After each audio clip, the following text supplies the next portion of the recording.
Green Bay Blue Ribbons baseball is on the air from Joannes Park in Green Bay, Wisconsin. It's the final game of the regular season. The Ashwaubenon Lookouts are here to face the Green Bay Blue Ribbons. Good evening, everybody, along with Sam Marchant.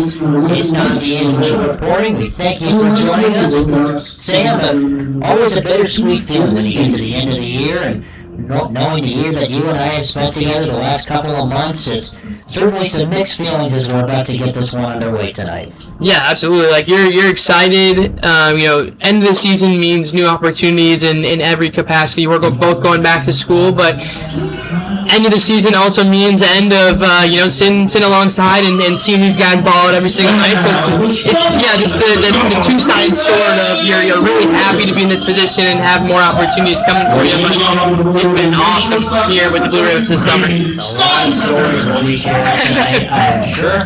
We saw these guys just a week ago. It was an interesting game to say the least. In that one, it was a walk-off sack fly win for Green Bay. Just last week, we had a great time with the Danny Blue Classic. There's a lot of faces in the lineup tonight, and we'll get into some of the guys who have not retained throughout the entirety of this year. Congratulations to those folks. Still a chance to see some of the guys from last season.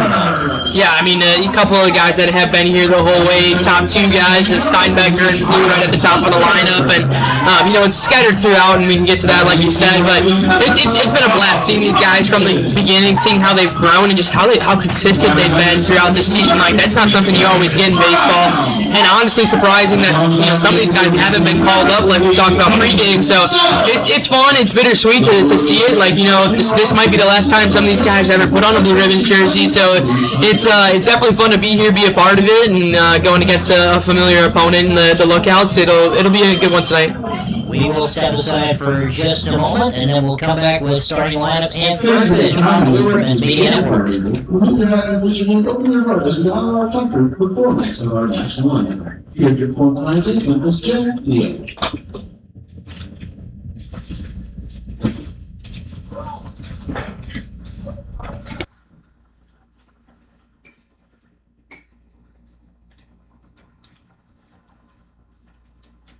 Oh, say, can you see by the dawn's early light what so proudly we hailed at the twilight's last gleam, whose broad stripes and bright stars through the perilous fight, o'er the ramparts we watch, were so gallantly streaming, and the rockets' red glare, the bombs bursting in air, gave proof through the night that our flag was still there.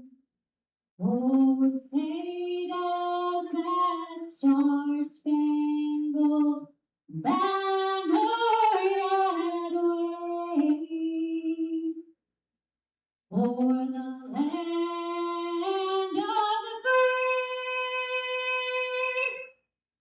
and the home of the brave.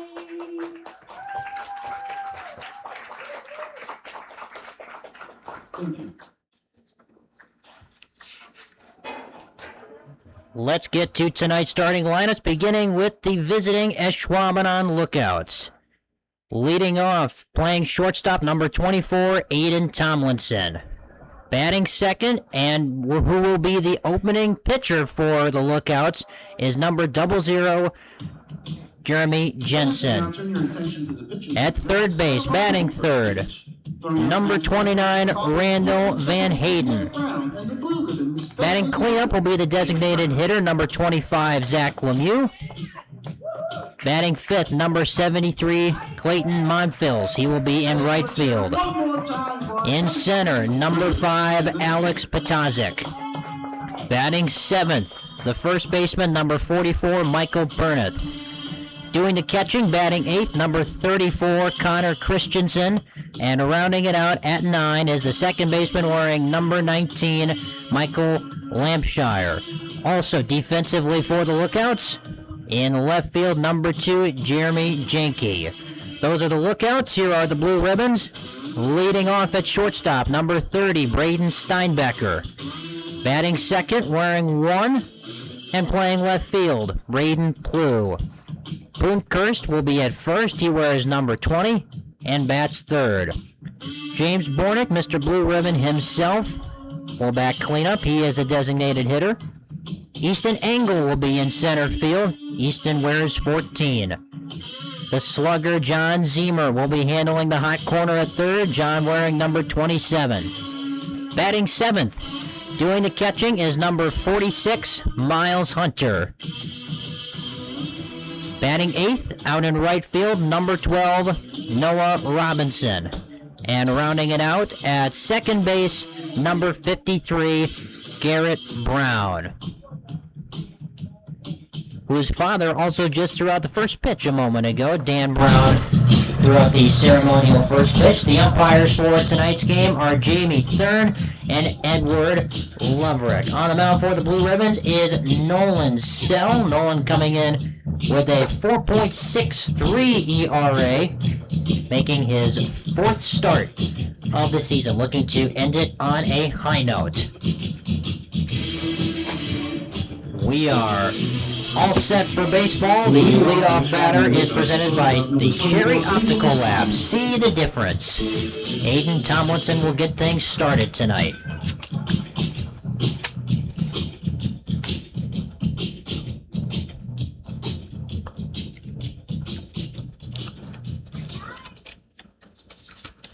Surely going to be a fun, memorable night at the ballpark on the east side of Green Bay. We're underway. First pitch is low for a ball. Keys to a good performance tonight from Nolan Sell in your mind, Sam? I think just attacking these lookout hitters early. You have to throw strikes. That's the big thing. The last time the Blue Ribbons played the Lookouts, it was a problem with the walks, giving up on earned runs, but unearned in terms of hits, and that really came around to hurt Green Bay, cause for a long ball game. So I think just attacking hitters early, leaning into that fastball, and then going with the breaking ball off of it.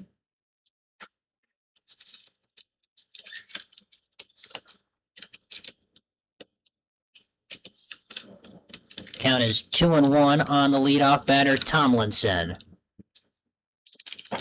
Now 3 balls and a strike. Yeah, just a week ago. Last week, Thursday, these guys were here. Was an interesting game, a game that lasted right around 3.5 hours, probably a tick over, as Tomlinson draws a leadoff walk. Saw a lot of that last week, Thursday, as well as a lot of pickoff throws. So it'll be kind of interesting to see if Sell is going to worry about the guys on base or if he's going to focus on the guy at the plate.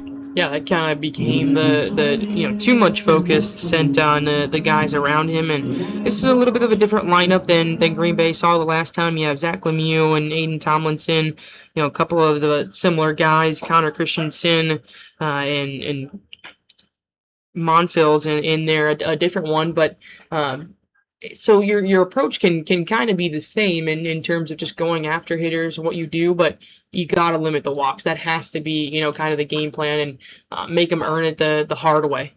Jeremy Jensen is the batter, just tried to lay down a bunt. He pops it foul. It's quickly 0-2.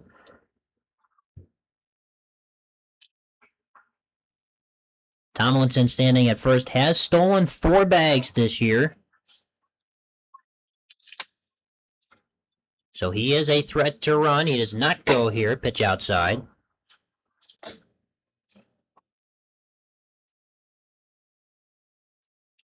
Jensen, a .233 batter. 7 hits on the year. Flies this one to right. This could be trouble. That's in the gap. Robinson cruises over, makes the catch. There's one away. That ball kind of hung up in the air. It looked like Robinson got a good jump, but I thought for sure, like you're saying, it could be trouble. I thought it was going to get down, get to the wall, but it hangs up there a little bit and kind of casts right into that where the sun is shining. So Robinson does a good job using the shades like he's supposed to, and coming over there kind of reminds me of the outfielder who put his sunglasses on mid-catch in the major leagues. Robinson, not that guy. He's got him on all the time. First pitch to Randall Van Hayden is taken for a ball. Van Hayden, the most decorated statistics out of anybody on this team, a 467 average. He has a good eye, 8 walks.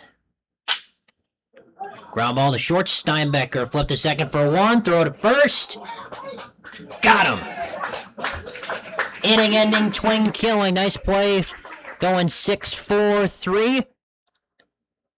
Sell gets out of the leadoff walk. We move to the bottom of the first. We're off and rolling on the Blue Ribbons Media Network.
We welcome you back. Braden Steinbecker will lead it off for the Blue Ribbons against Jeremy Jensen, who's getting a final word with the catcher Connor Christensen. Jensen, the right-hander, wearing number 00. It's a bit of an uncommon number, I would venture to say. I think it's maybe the second time. I know we've had this conversation before, so I think it's the second time we've seen that this year. Strong breaking ball for a strike. The numbers for Jensen this year have not been all that great. A 27 ERA, a 4 flat whip as he deals upstairs. This is his first start of the season. He made a inning appearance prior to tonight. Steinbecker fouls one away. It's that time of the season where the arms are very limited and you're relying on, we're going out there and try to get guys and do different things. So you see a lot of guys that don't have a lot of experience, which I think is where Sell can excel tonight. That's a base hit to left field. Steinbecker with a good start to the evening, a leadoff single. And Steinbecker is one of those guys that we had talked about earlier pregame, kind of surprised Steinbecker didn't get a call-up. He pitched really well when he had a couple of opportunities to pitch, and then at this point has, kind of relied on playing the field and getting in there and getting at bats. He's swinging a really good bat at every point throughout the season, batting .340. You can't deny that Braden Steinbecker's had a really good summer. Another guy who's had a great summer is at the dish right now, Braden Plew. He's got a runner on first. Numbers for Plew, 459 average, 28 hits, 5 doubles, 2 triples. He does have a home run. He's driven in 14. Next offering to him is fouled away. This is another guy I would imagine that both of us are pleasantly surprised to see that he's made it throughout the entirety of the year. And there's obviously things that go on behind the scenes with, contracts and things like that. But with the amount of guys that have been called up to different leagues, mainly the Northwoods League, it's impressive that both of these guys have stuck around with the seasons they've had. Yeah, I mean, super excited.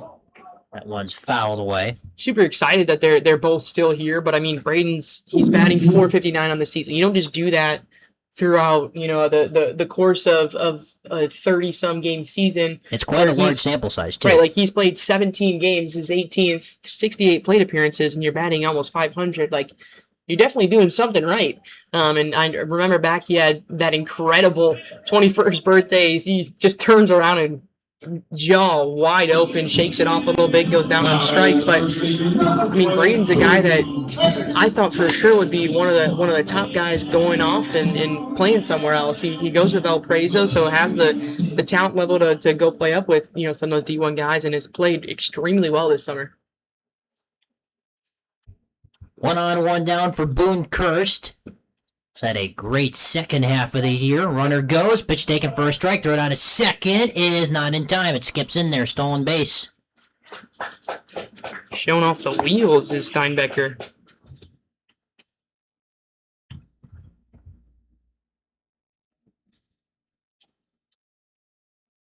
Fifth bag there for Steinbecker this season. Runner moves into scoring position for Kirst. He's driven in 22 already. Ground ball to second. Routine for Lampshire. Runner advances to third, but there are 2 down in the inning. And that'll bring up James Bornick. It's a good RBI opportunity right here for James Bornick, and he is 2 RBI away from another franchise record. We call him Mr. Blue Ribbon. Like, there's nothing more fitting for that than James Bornick. He is the guy that is, true to this organization and really represents it well. But Boone Kirst, a really good at bat. He allows Steinbecker to steal second, and then situationally hitting to the right side, getting Steinbecker just 90 feet away for Bornick to come up here. That one skips away. Steinbecker's coming to the plate, and he will score with ease. That makes it 1-0 Green Bay. Steinbecker scores on the wild pitch, and the Blue Ribbons jump off to the early lead.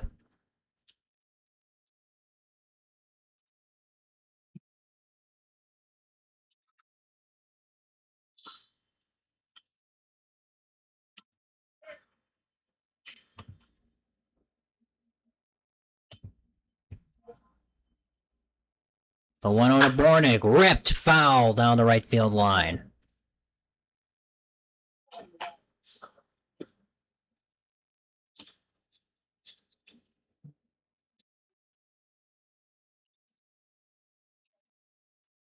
Bornick, a .377 average. He's driven in 9 this year. Hanger is pulled foul.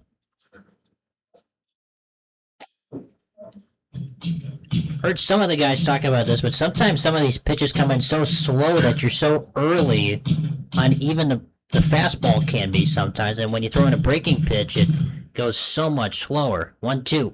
Yeah, I mean, there's an example right there. That's coming in, I'd say, looks like 50, little over 50 miles an hour, 55, 60 maybe. Kind of looks like Andrew Vaughn pitching out there today for the Brewers. Don't want to talk about it, but it's a very big adjustment when you're out here and you're used to seeing stuff in the, low 80s, upper 70s.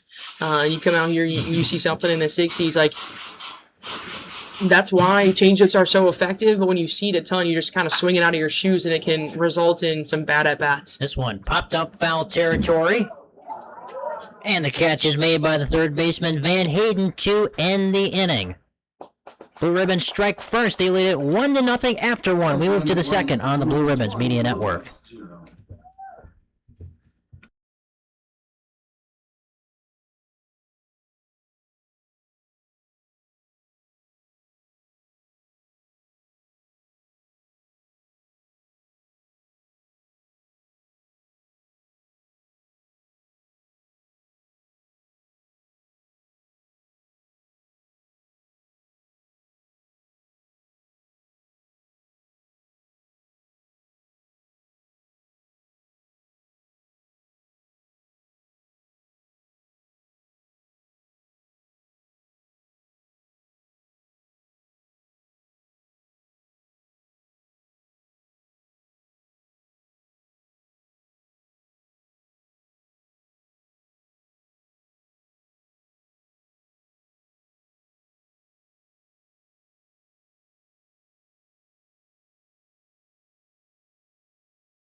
We go to the top of the second. Zach Lemieux will lead it off for Ashwaubenon, who finds themselves in a 1-0 hole against Green Bay. Nolan Sell back out for his second inning of work. Pitched around a leadoff walk in the first inning. And he gets Lemieux to swing and miss at a strike. Numbers for Lemieux this year, .217 batting average. 25. Next offering is swung on and missed quickly, 0-2. 5 hits for Lemieux, a couple of doubles. Driven in 2. Next offering, swing and a miss, strike 3. First strikeout of the game for Sell. He gets Lemieux to strike out on 3 pitches. There's one away. And that'll bring up Clayton Monfils. Yeah, just a good combo there from Sell going right after Lemieux and didn't waste his time. That was the big thing. Like sometimes you can get a little, try to dance around in the strike zone a little bit when you're ahead, but Sell was just wasting no pitches going right after him.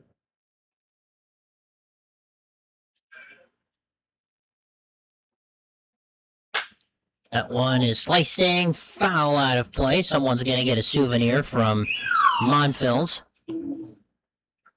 I was talking with a friend of mine about this earlier today, just about the summer that it's been, as tonight's our last game here at Joannes for the year, and some of the memorable moments that have stuck out this year. Is there any moment or game immediately that comes to mind for you that really was the highlight of the season? Like, I think back and thinking of the season, one moment that just stands out right away was the grand slam from Drew Sadinsky. Like, it was just we really hadn't seen too many home runs hit at that point. It feels like now everybody's hitting home runs. The ball just flying out of the ballpark. But up until that point, it was kind of slow, and we're in the middle of kind of a stretch where it was like we're playing a game, we're not playing a game, and all of a sudden Drew came out with a really big game, and I think that one stands out, quite a bit. Just being able to see that happen, and I mean, he just absolutely crushed it. And you can't say that you don't like grand slams. That slider hit Monfils, so free bag for Clayton. Now batting tonight's beer battle is center fielder number 5, Alex Patazik. 1-on-1 away for Alex Patazik. And as you just heard, he's the beer batter for the game tonight. Patazik playing out in center field. 167 average.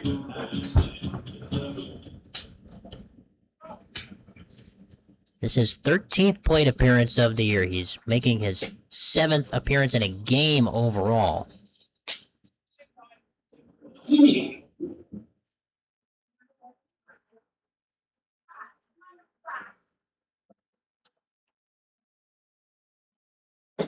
One pitches in for a strike. I think about some of the walk-offs that have happened this year. There was the double walk-off with Lombard earlier this year. We just had a walk-off sac fly last week. Same matchup with these two teams. Patazik hits that one to left. Right on a rope for Plu to make the catch. That's out number 2, and that'll bring up Michael Burneth. Yeah, those two Lombard walk-offs, now you say that, like, that was incredibly exciting. I wasn't there the day before, and it was kind of like you come to the ballpark, and then everybody, like, there's just anticipation of, like, we need to beat Lombard. And I mean, us being new, like, you come in, and you're like, okay, what is this really all about? And then you talk to the guys, and it's like, we haven't beat Lombard. We haven't taken the season serious. So, yeah, to be a part of franchise history and being that first time and then calling the two walk-offs, like, everybody loves a good walk-off. I saw a ESPN Milwaukee kind of a hot take that was like a walk-off home run isn't as cool as like a game-winning basketball shot. And I was like, absolutely not. That is a wildly outrageous take because walk-off home runs are so much more rare in those circumstances. And I was like, just a walk-off in baseball. I know it is, kind of determined on your perspective. Are you a basketball fan? Are you a baseball fan? Whatever. But being a part of those two walk-offs, that was a lot of fun. Is that the favorite memory for you, or what's the fave? It's certainly up there, and Burnett hits a ground ball, and they'll go to second to complete the out. I'll give it a little more thought, and then I'll have my complete answer when we come back for the bottom of the second inning. 1-0 Green Bay on the Blue Ribbons Media Network.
Easton Engel is on deck, who's on deck is presented by CR Construction. I was thinking in the break, the two of us were reminiscing on some of the memorable moments from this year, some of the great plays. You mentioned one of them, the Drew Stajinsky Grand Slam early this year was pretty sensational. You had a little league, air quotes around that home run from Sawyer Larson. I think in the official stat book, that's a liner to left and foul. He came home to score on the play. There was some errant throws involved that aided him in that, but that was a good one. Easton Art made the catch of the year out in left field not too long ago. A lot of really good moments of James Bornick breaking franchise records early in the season. That was memorable. And then I think even this past weekend with the Denny Rue Classic, some of the old guys coming back, and then the Home Run Derby was entertaining. That was so much fun. The first time being a part of something like that, it was definitely awesome. This one in the shallow right, and the right fielder Monfils will have it for the first out of the inning. I was sold going into the Home Run Derby that John Zemer was going to win it. I was sold. Like I bet money on that, and especially after he put up the 30 in the final round, and then Loge, he got off to a slow start, and then all of a sudden just cranked it on. What do you hit? 38 points or something like that. Landon Lozier, he got called up. He's gone. Zemer, that's in the gap in right center, and it's going to be down for a base hit. A 1-out, 2-bagger for John Zemer. Now, if that was the Home Run Derby, that would have been 3 points. Yeah, that's exactly what we're looking for. Right on cue, John Zemer steps up to the plate and rips one. He's swinging a hot bat. That is for sure. In the Denny Rue, he went 2 for 3, I think, with a couple of home runs. Then showed out in every round of the Home Run Derby. Led every round until that final. I thought for sure. I thought it was Zemer for sure. 4th double of the year for Zemer. Runner in scoring position with one down for Miles Hunter. Fouls away the first pitch. Hunter was the MVP of the All-Star game this past weekend. Yeah, it was fun to see Miles Hunter. I mean, a kid that kind of a last-second switch to the Blue Ravens. He's played with them. He was originally supposed to play on the Denny Rue All-Star team. And it was like, all right, we need a catcher. And Hunter stepped up. There's a high fly ball in the center. Batazic going back, and he makes the catch. Tagging from second and advancing to third is Zemer. So Hunter does his job, moves the runner to third. There are 2 away for Noah Robinson.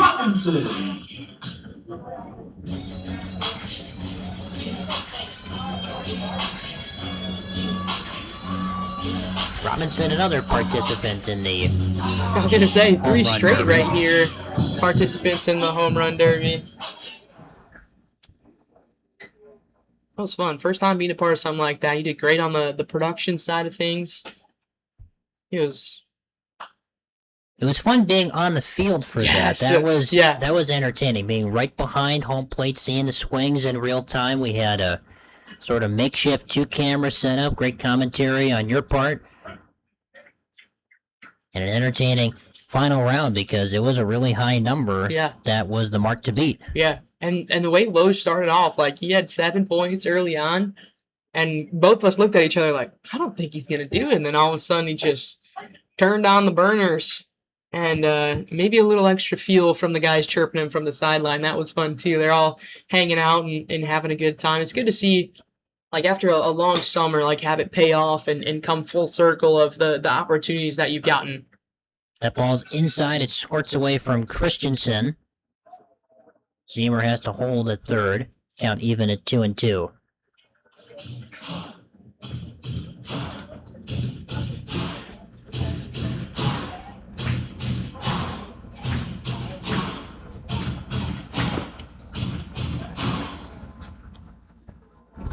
Garrett Brown is due next.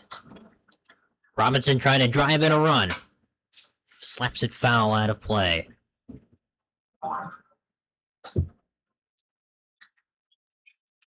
think something else that's so great about this organization is all the people that are behind it. You got, the guys that get the recognition are seen in front, and then a lot of the people that are behind the scenes, the volunteers that help make it run. You got John greeting everybody at the back gate when we walk in. I can always get caught for a 10, 15, 20-minute conversation with John, and he's a great dude. A lot to learn from him for sure. Yeah, John's been coming to the ballpark for 30 plus years, he was telling me. That's a rope base hit, right field.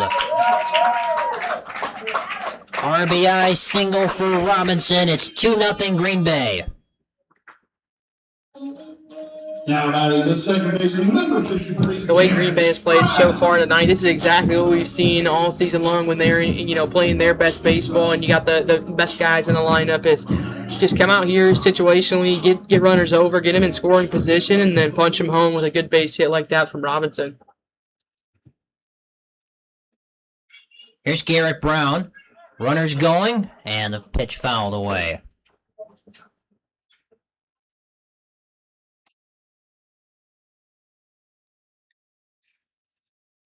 Garrett, a .240 batter. Had some clutch hits, especially early in the season, to sort of jumpstart the year in a lot of ways. He was the everyday second baseman for a long stretch there, and then we sort of started to get some of the platoon bats. That is in shallow center. Coming in is Patazik. He makes the catch to end the inning. Ribbons tack on another run. It's 2-0. We go to the third on the Blue Ribbons Media Network.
Welcome back. Top three, Connor Christensen takes a ball outside from Nolan Sell, who's out for his third inning of work. He has worked 2 scoreless, not allowed a hit yet.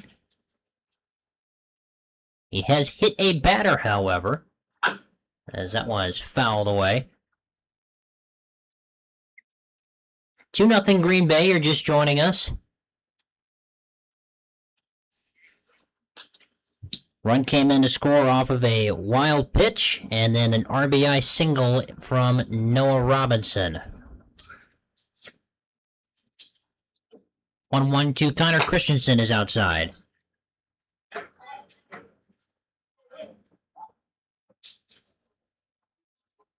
Once again, doing some reflecting on the year that it's been, a record 10 players from this year's team have been called up to either the Northwoods or, in Bryce Duzak's situation, the Prospect League, setting a record. What did you say earlier? The previous record was 5. Was 5, yeah. For players who were called up. 2-2. Just misses. Count runs full. 3-2 on Christensen. 10 players have left since the beginning of the year, and I think that speaks to the quality of roster building that this group did this year. As Christensen swings and misses, he's down on strikes.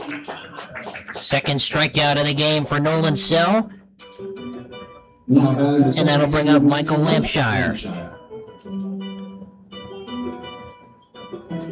Just going through some of the names, Bryce Duzak was one of the first ones to be called up, and then you had Quinn Fowlish, Eason Hurd, Evan Chikanovsky, Easton Arndt, Zach Grossman, Landon Lozier, and Dawson Schmidt, all moving on. A lot of new Green Bay Rockers and lacrosse loggers.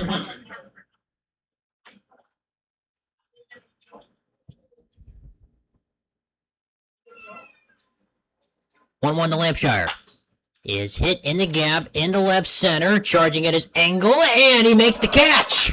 Oh my goodness. Talk about catch of the year from Easton Arndt. That might have to give it to a different Easton. Great catch from Angle on the run to retire Lampshire. There's 2 down.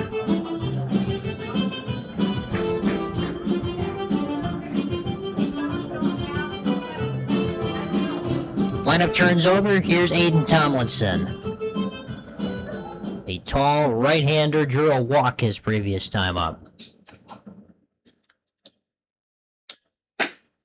Takes first one for a strike. Add that to the great moments of this year. Easton Engel.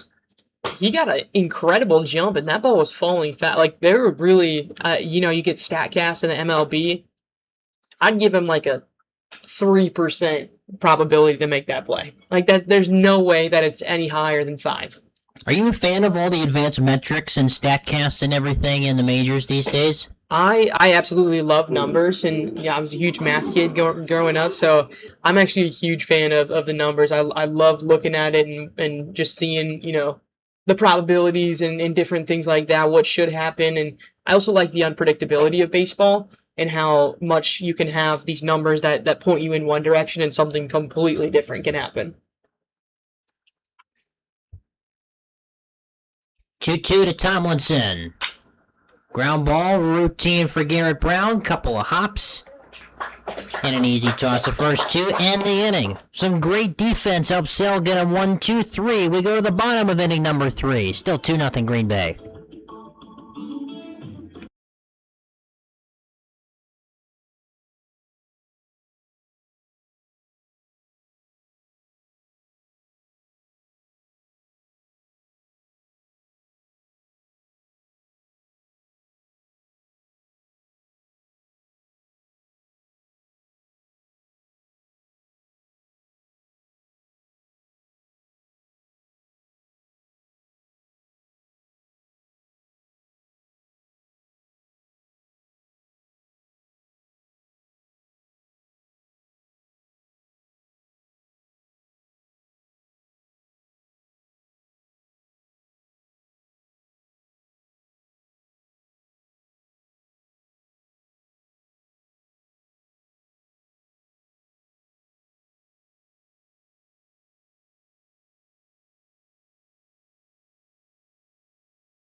Welcome back. Braden Steinbecker leads it off for the Blue Ribbons half of the third. And he swings and misses at the first pitch. So, StatCast, Advanced Metrics. I was listening to the Hall of Fame ceremony for the majors was this past weekend, and the winner of the Ford C. Frick Award, which is the broadcaster's wing of the Hall of Fame, as there is a pitch for a call strike 2, was Joe Buck. Joe Buck, doesn't really do baseball anymore, but he called, I believe it was 24 straight World Series for Fox. And say what you want about him, there's no question he's one of the all-time greats. Absolutely. 0-2, ground ball, Steinbecker in the hole at short. Tough play for Tomlinson, not in time. Infield single for Steinbecker. He's 2 for 2, and that'll bring up Braden Plew. So he in his acceptance speech, and I highly recommend anyone who's interested to go watch it. It was a phenomenal speech. He talked about how he misses the days when baseball broadcasts weren't so convoluted with some of the advanced metrics. They can obviously help tell the story of a game, but they're not the entire story of the game. So I'd be curious to hear your thoughts on that as you just said, as that's a ball ripped left field and foul.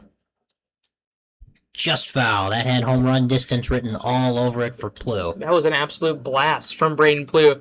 Yeah, I do agree with Joe Buck to a pretty big extent. I think that there's so much numbers being thrown out there, and you pull up and you're talking about the game, and all of a sudden this huge spray chart comes across, and you have different distances and 18 different colored baseballs going across the field. And I think sometimes it's fun to look at, it adds another depth to the game, it adds another layer to the game. But at the same time, baseball is fun because it's baseball, not because there's an 8% chance he made that play, and he did. But I still think that those things are fun to look at and fun to add in to the broadcast, every once in a while. But I don't know that it's something that needs to happen, on a inning by inning basis. They are constantly pulling stats, and that's somebody's whole job.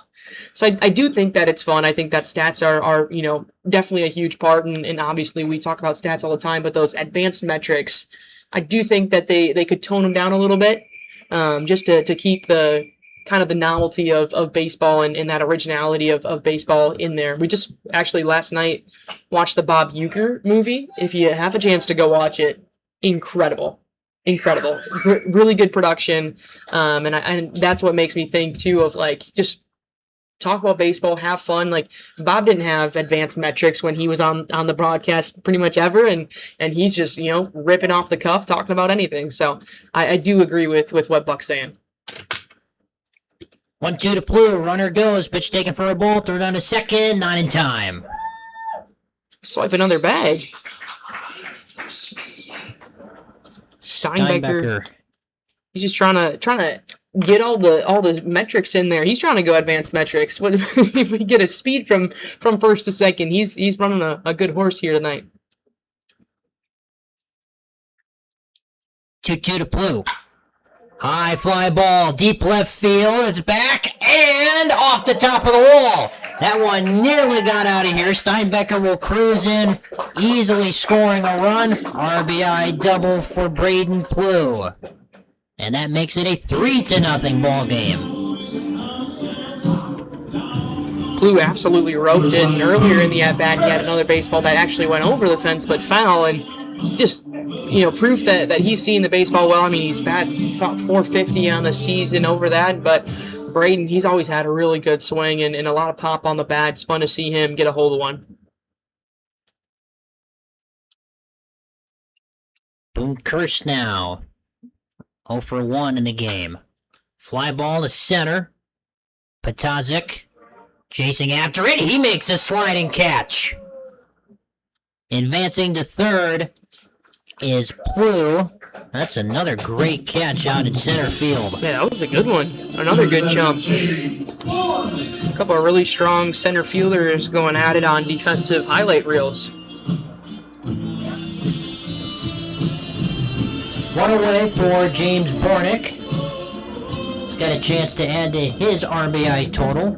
Needs 2 to set the all-time mark. Big fly here. That'll be fun. He's done it before this year. That one doesn't quite have home run distance. It's in the right field, and it's going to drop. Coming in to score is Plew, and that makes it a 4-0 ball game. The ball gets away. Bornick will scoot into second. Number 14, Eastman Engel. I think that's definitely got to be a baseball that Monfils comes in and catches. That's what happened a little bit earlier in the game. There was a pop out to right field that Monfils did come in and catch. That's definitely his baseball. It's really hard to track that when you're going back as a second baseman. So, obviously benefit to James Bornick. You get the ball down and advance yourself to second base, put the team on the board once again. But it's definitely a misplayed ball out there by the defense. First pitch to Easton Engel is outside.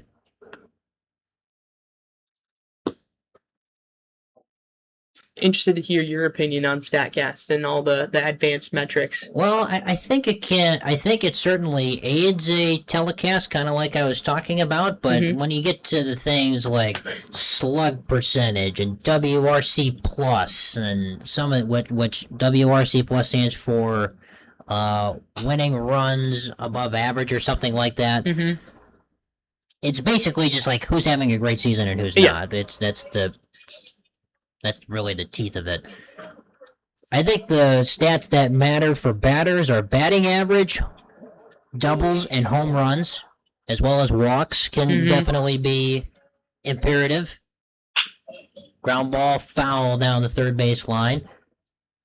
I think the numbers that matter for pitchers are your earned run average, how many strikeouts, and how many walks you have. And I don't think it needs to be too far advanced after that. Yeah, absolutely. And you're getting into all these letters and synonyms for all your metrics, and you have to break it down with a whole definition, and then it's still up for kind of open interpretation at times. Like, I just don't know how valuable that is. Like, yes, your diehard baseball fans are going to understand it, but that's just such a slim percent of the population that you're not talking to 1% of the population when you're on a broadcast. You're talking to 99% of the population that are, kind of average, sub-average baseball fans that just want to, listen into a baseball game, and baseball needs to be fun for them. And when you're going into the depths of all these stats and different things on long tangents, like, it doesn't always appear to be the most fun. So, baseball is a fun sport. It's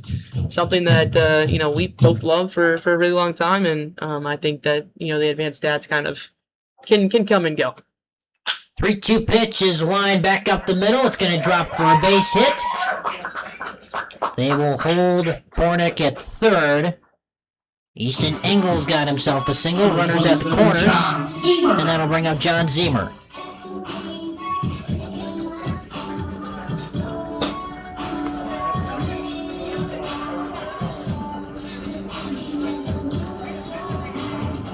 I suppose in this specific situation, since we're talking about stats, having John's numbers with men in scoring position would be helpful at this point. They are going to allow Engel to take a free base. Yeah, absolutely. Like, those are all things that can aid a broadcast, help you predict what's happening, help you tell the story of the game and what's happening. But some of those, it's not always the most necessary. 2-0 the count on Zemer. My favorite thing is when they hit you with like an ESPN stat where it's like on the third Monday of the third month, this has only happened one time, and it's like, yeah, how do you even think of those types of things? And they have a whole graphic ready to go for it. They're ready to go. Quite like impressive. Somebody just got paid to deep dive that and then pull up the graphic, and I'm like, hey, you know what? As long as somebody's got a job, I'm all game for it. Zemer pulls one foul. Count moves to 3-1. Miles Hunter on deck.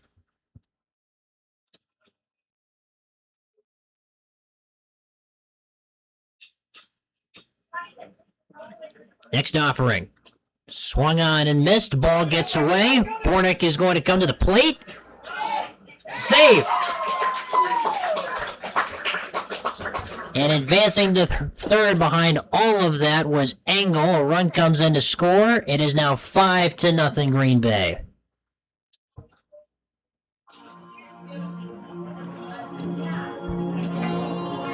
Bornick still has the wheels. Be interesting to see, pending Bornick getting the franchise record here in this game, if this is Bornick's last game as a Blue Ribbon. There's, Ben talks about just being, one of the older guys on the team, different things and different opportunities, but Zemer goes down on strikes. He'll toss it down to first two. Complete the strikeout. That's out number 2.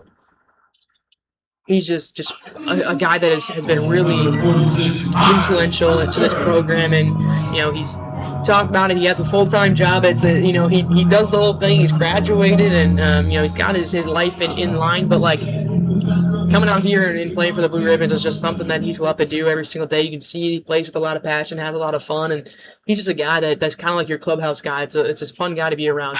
Hunter lifts one to left. Playable. Jinky is out there. And he makes the catch to end the inning. Blue Ribbon score 3 times. They lead at 5-0. We move to the 4th. The lookout's 0.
We go to the 4th. 5-0 Blue Ribbons over the Lookouts from Ashwaubenon. D'Angelo, Sam Marchant with you on the Blue Ribbons Media Network. Owen Sell back to work. And that one misses for a ball. Final game of the season here from Joannes. Regular season coming to a close.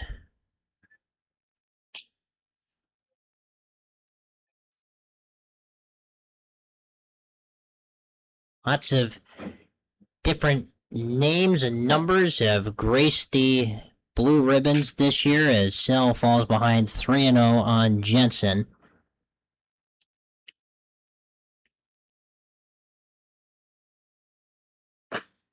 Fastball's in for a strike. You just look up and down some of the pitchers that have come in this year. Ian Aoki's been a staple out of the bullpen, as well as Parker Lawson. Braden Schley, ground ball, third base side. It gets past Zemer into left field for a base hit.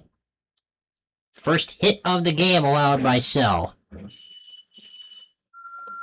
You can just hear a loud "oh" from the side. Not like that was an easy play for Zemer by any means, but it's a stellar opportunity that Sell has put on today, just trying to get through, go through 4. And you always talk about no hitters, like yeah, they're fun to have, but it's gonna happen at some point. Like they're so rare that give up a couple hits, really no big deal when you're up 5-0. Do you think it takes some of the pressure off as that one is fouled away? Take some of the pressure off of a pitcher because you have one going when you have one going. And 100%. When that first one sneaks through, you can just kind of focus back in on just trying to execute every pitch. Yeah, it just allows you to take a step back, kind of.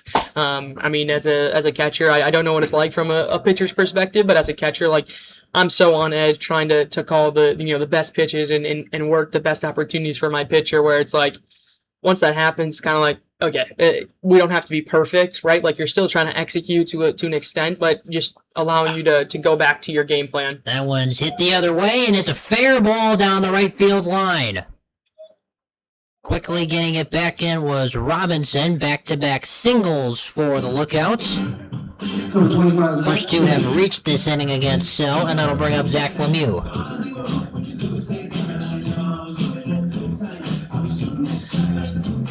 Lemieux struck out on 3 straight pitches his previous time up.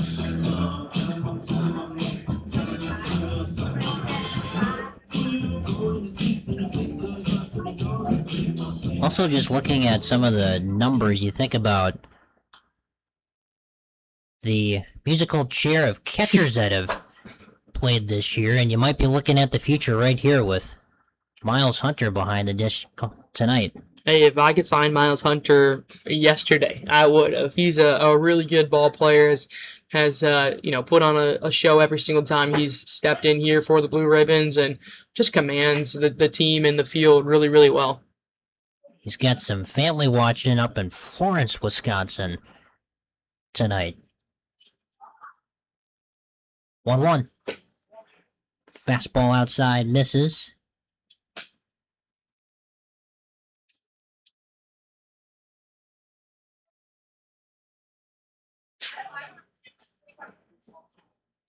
And the 2-1 is low for ball 3. 3 balls and a strike on Lemieux. With 2 on and nobody out here in the top of the 4th inning.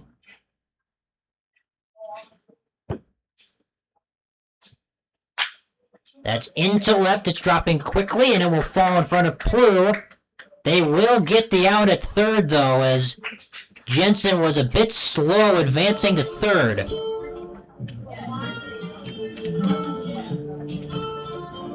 Lemieux with a single. But out at third base is Jensen. What do you think happened there? That was sort of unconventional play. Yeah, it's kind of a tough read where you don't know how well the ball's going to be struck. That one is into shallow right center. Garrett Brown twisting around. He makes the catch.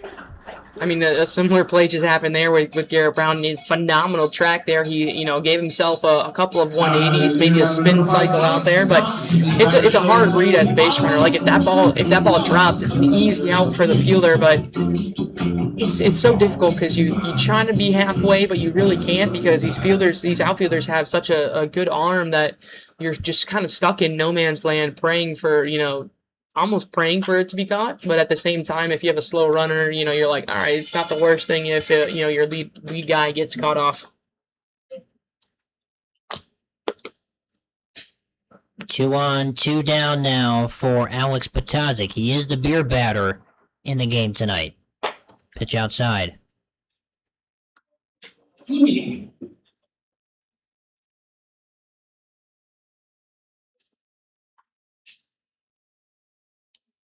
Patazik lined out to left in his first appearance. He's ahead 2-1.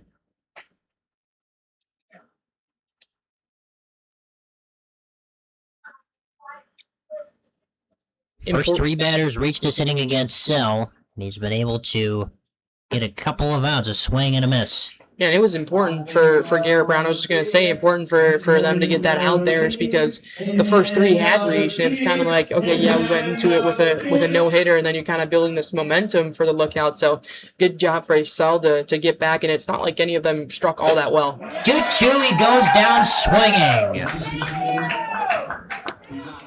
Patazik is out on strikes. And that ends the Lookouts half of the 4th inning. We move to the bottom of inning number 4. Still 5-0 Blue Ribbons on the Green Bay Blue Ribbons Media Network.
Noah Robinson will lead it off for the Blue Ribbons in their half of inning number 4.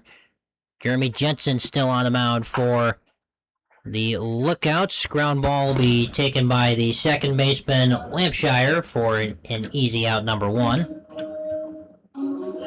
Robinson is retired. Here comes Garrett Brown.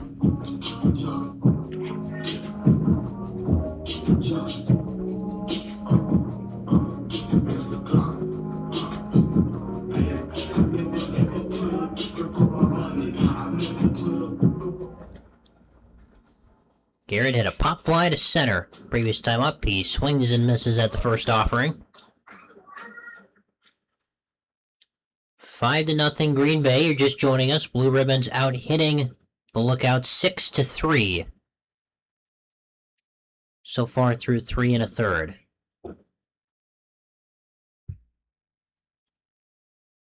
A 1 is poked to the second baseman Lampshire, and he's got it for out number 2. Number 30, Braden Steinbecker. Lineup turns over, and Braden Steinbecker will have his third plate appearance. 2 for 2, couple of singles, couple stolen bases for Braden tonight. Come around to score both times he's reached. Ground ball, third base side. Routine for Van Hayden. And that's a 1-2-3-4 for Jensen. Blue Ribbons do nothing. We go to the 5th. Still 5-0 Green Bay on the Blue Ribbons Media Network.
We go to the 5th. New pitcher on the mound for the Blue Ribbons. Talked about him just a moment ago is Braden Schley. Nolan Sell went 4 innings of 3-hit, no-run baseball tonight. Good way for Nolan to end his season. Michael Burneth will lead it off for Ashwaubenon. He fouls one away.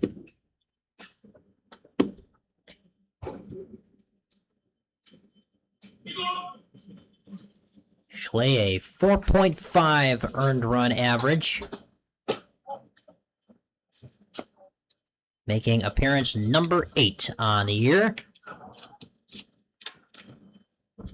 Quality season for Braden. 16 strikeouts to only 6 walks he's dealt this year. And that's a really hefty thing for Coach Alstein to have in his back pocket. Yeah, absolutely. Schley, every time he's come in here, he's dominated since the beginning and has got a little bit of a tough break. Takes a chopper back off himself. Gotta hurry with the throw, and he gets him just in the nick of time. That's a good regroup there from Braden. He's gives the signal okay that he's all good and takes a hot one right back to the mound. He's coming to a little bit of tough luck at times where it's just a couple of cheap singles, and then once a runner gets on base, he kind of speeds himself up and gets himself out of this rhythm, which we have noticed. But when he's working with nobody on, he is about as lights out as it gets, and it's really fun to see him in his development over the course of this summer. Connor Christensen, the batter, takes low for a ball. One of the more reliable relievers for the Blue Ribbons this year. Ground ball foul down the first base line. Count even on Connor Christensen. Let's take a look at this date in baseball history presented by Foresight, delivering benefits differently. A couple of old-timers in the notes today as that pitch is taken for a ball.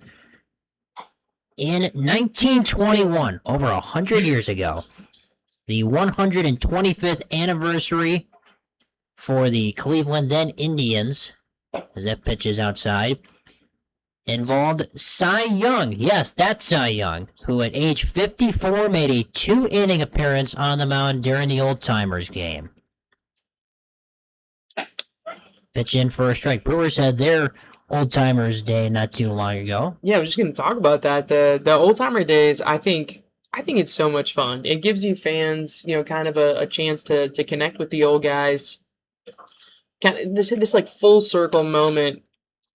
And as Christensen draws a walk, but it just allows you to go full circle and really like step into this moment, this opportunity where you're connecting the old with the new and creating this option for the fan base to gather the history of like Cy Young. Like, he's such a legend, and you could have kids that are 12, 13 years old who don't remember who he was, and now all of a sudden dad's going to be talking about him all day.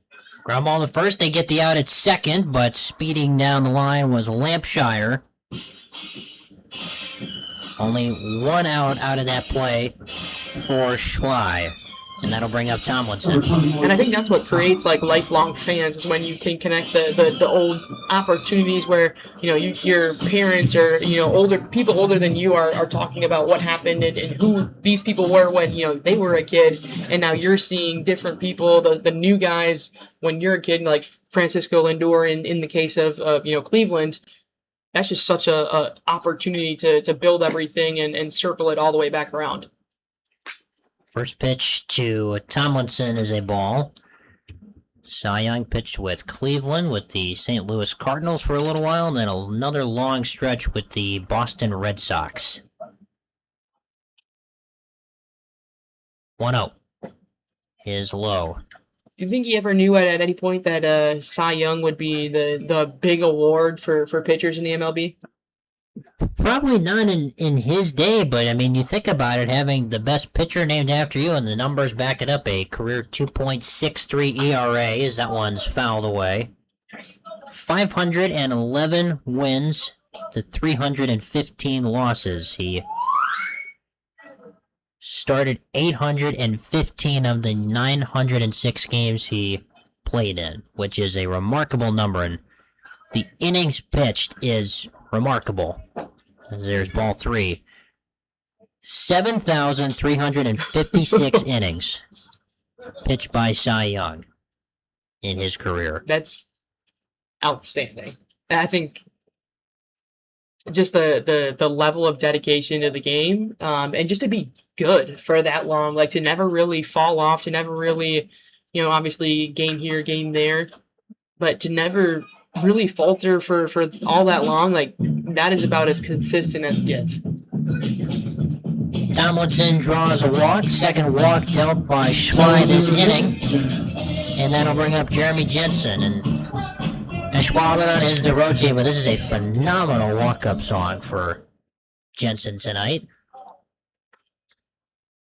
Singled his previous time up. Yeah, Nick, the RPA, he does such a good job. Hero of this team. Such a good job picking out, everything, and he's just so much fun. I can only imagine he's got to have a lot of fun over there in the booth. Just the sound effects and everything that happens. It's definitely an experience you got to experience in person. So no more opportunities this year, but come back 2027. You gotta experience Blue Ridge baseball in person. He's got some of the quickest fingers, I think, when getting to these sound effects, because they are like comedically timed perfectly. Some of these. Here's a 1-1. Breaking ball is in for a called strike 2. What's on your mind if you're Schley right here? I think just going right at him. Braden's got to just ignore the runners. You're an opportunity. You got 2 outs. Like, yeah, maybe you get a runner in motion in this instance, but you got to go right at him. Just attack. 1-2. Runner goes. Pitch taken high. Runners will advance. Not stopping there is Lampshire. Now they got him in a pickle between home and third. We're in a rundown spot. Lampshire staying alive, showing some good agility here. Hunter applies the tag, and that ends the inning. Ashwaubenon runs himself out of a scoring chance. Blue Ribbon still dealing a shutout. We move to the bottom of the 5th. 5-0 Green Bay.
Braden Plew is on deck. Who's on deck is presented by CR Construction. 5-0 Blue Ribbons. Final home game of the year at Joannes Park. Jensen still on the mound for Ashwaubenon. He tosses in a ball.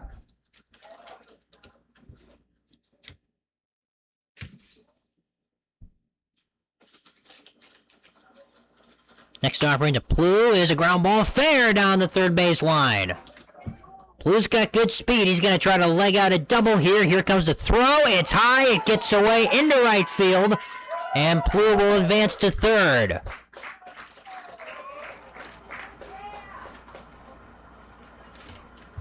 Goes down as a double for Braden. And then he advances to third on the throw. And for Plew, that is the 6th double. Actually, the 7th double. He doubled his previous time out, so double number 7 on the year.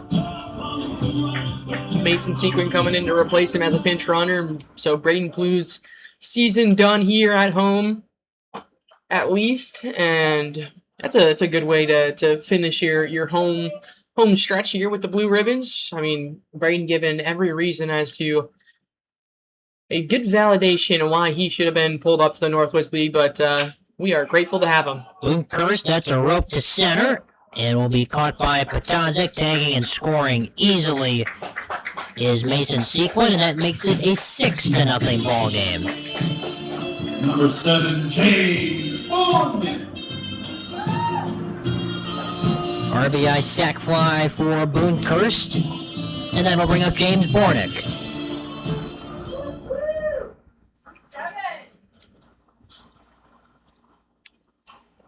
Took away the RBI opportunity from Bornick. Might get some slack for that one. But all jokes aside, that was a good opportunity there for Boonkhurst.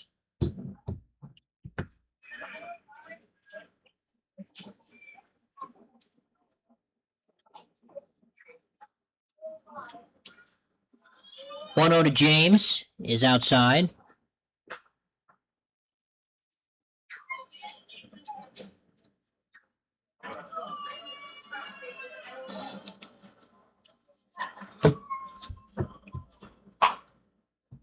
Ground ball, first base side, taken by Burneth, and the throw's going to get away. It got behind Jensen, who was covering first. And Bornick will advance to second. Yeah, it's just about as routine as it gets, and just kind of, I don't know, does it take too much time or try to, huck it a little bit too much? There wasn't much that needed to happen in order to make that play, but somehow gets away from Jensen over at first, and James Bornick was signed, sealed, delivered. He was fine with being retired. He was just jogging over to first base. E3 officially in the stat book. Easton Engel, that's in the gap in left center. That's dropping quickly, and it's off the base of the wall. Bornick will round third and head for home. That is an RBI double for Easton Engel. 7-0. Bats just lighting up here for the Blue Ribbons. They are not going to die and taking advantage of every single opportunity. Easton Engel, another kid that's played well out in center field when he's given the opportunities. And these Blue Ribbons, whether it's, Mr. Blue Ribbon at the top and James Bornick, or all the way down to, some of the new guys and Miles Hunter, Easton Engel, where they haven't been here really all that often, just producing in the lineup 1 through 9. It's fun to watch. 7-0, here's Drew Sajinski. Swings and misses at the first pitch he sees.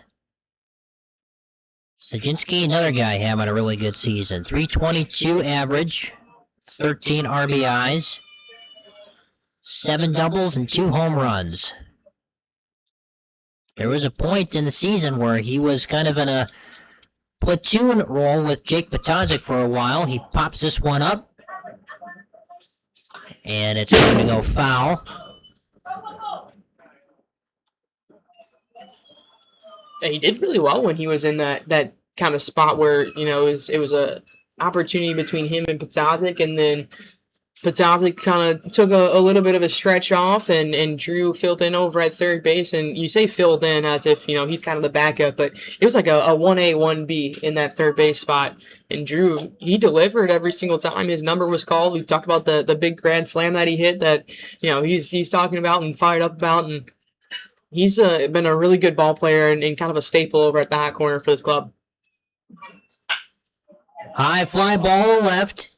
It's hooking, and it is foul. Just foul. That was a high fly ball out towards left. What an opportunity that would be if we're just talking about the grand slam, and then boom, he comes up and lights up a 2-run home run.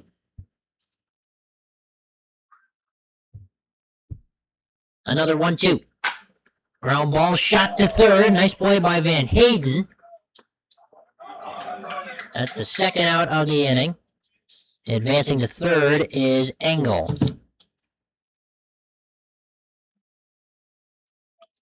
Van Hayden over at third base did all he could to hold on to that baseball. He thought it was going to take a hop, kind of pulled his head away from his glove. Nothing near the way that they teach you in skill development how to field baseball. But he got the job done and made the play over at first. Miles Hunter lifts this one into center, and that's going to drop in. Base hit. RBI single for Hunter, and that makes it 8-0 Blue Ribbons.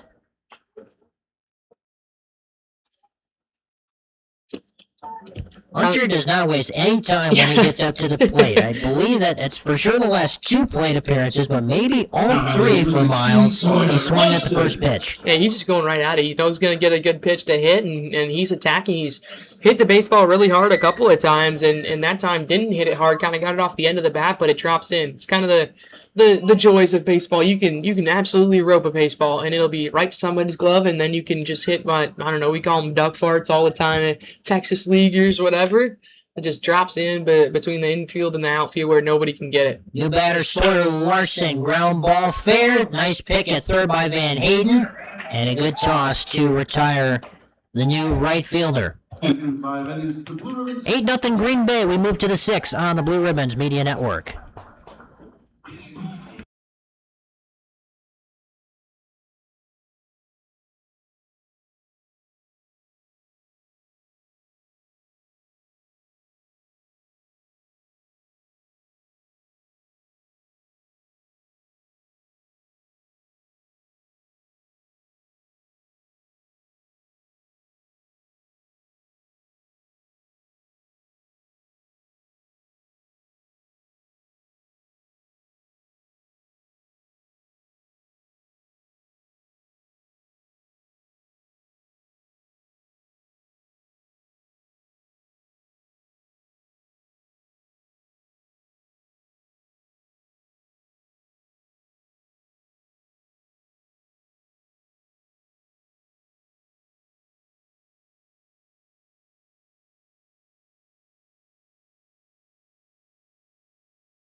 Jeremy Jensen is on deck. Who's on deck is presented by CR Construction.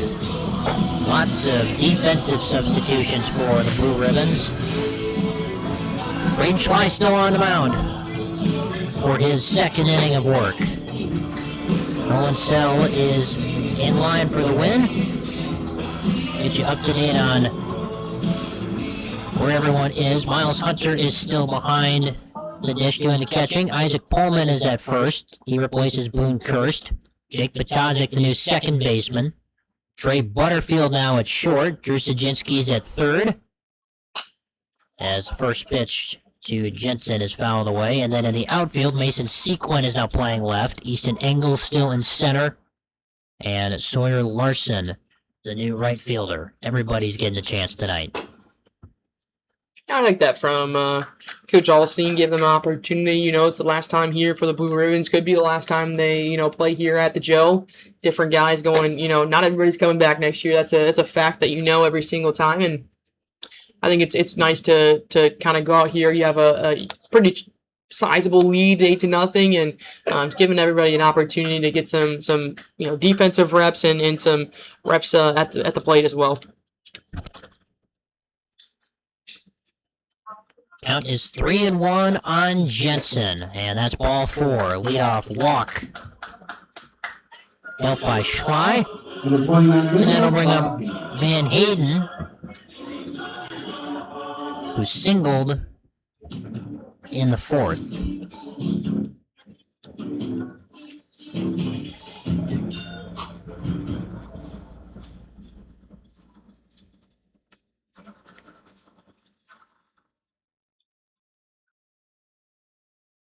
Schley taking his time and fires. Ground ball, so it's going to get past Sajinski in the left field. Second hit of the game for the lookout third baseman. And that'll bring up Zach Lemieux. And Von Hanen coming in here batting .467. Like he didn't do that easily either. Just kind of like Braden Blue, like a couple of guys that are just staples in the lineup, and Von Hanen just it's nothing too crazy that he's doing. Just going right to the baseball, short swing, and punching a couple of singles through. Lemieux fouls one away. Let's check the out-of-town scoreboard presented by the Wisconsin Timber Rattlers. Let's check how the Rattlers are doing. They are currently trailing to Lansing 5-3 at the end of 7 innings. And earlier today, the Milwaukee Major League Ball Club fell to the San Francisco Giants 16-3. They lose the series out in the Bay Area. Dropped 2 of 3 to the Giants. Next pitch to Lemieux is flared foul. Not a great showing from the crew to begin this week. They have a day off tomorrow, I believe. Yeah, good reset opportunity for the crew. The pitching is just trying to figure out kind of that last guy in the rotation is going to be the big opportunity. Lemieux goes down swinging. First out of the inning for Schley, and that'll bring up Clayton Monfils.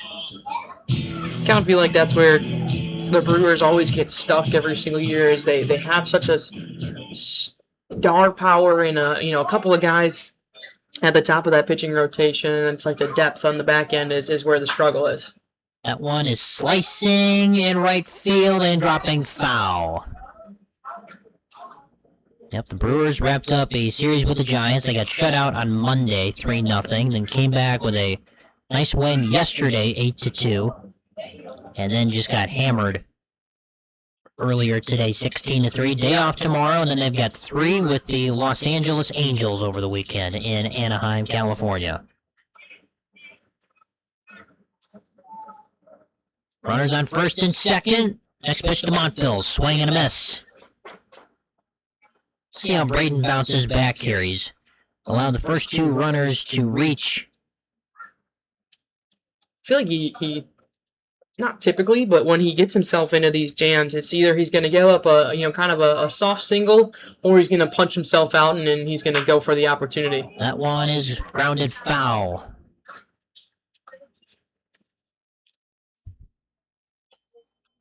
Monfils, his first plate appearance, he was hit by a pitch. That was in the second. And then he popped out to the second baseman, Garrett Brown, in the fourth. Trying to get the lookouts back into it.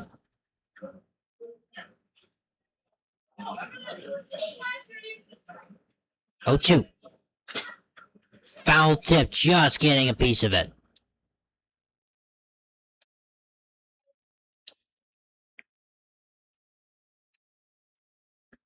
And Miles Hunter is going to go have a brief conversation with Schley on what to do next. Might have caught a piece of Monfils or the home plate umpire, one of the guys. So Hunter just making sure it definitely caught him in the mask, because Hunter just went up to his face and held up a 2, kind of doing the concussion check. How many fingers am I holding up? That's pretty fun, especially to see out of a young guy, just the maturity level that Miles Hunter plays the game with. That is over the head of Sajinski in the left. They're going to hold all the runners as the throw comes in, but the bases are now loaded for Ashwaubenon. Now batting the new batter, number 5, Alex Picasso. With this batter strikes out, it'll be 5-1, hit 1 for TDI. Pretty big opportunity brewing here for Braden Schley, especially you got beer batter coming up to play. The fans want it, and pitching the shutout here, trying to go after it, get out of the jam. Big potential turning point in this game right now. Lookouts trying to get back into it. They've got a golden chance here. Bases juiced, only 1 down. The first pitch to Patazik. is sliced foul out of play. A double play ball would be ideal. You don't have a ton of speed out on the bases, so definitely an opportunity for that.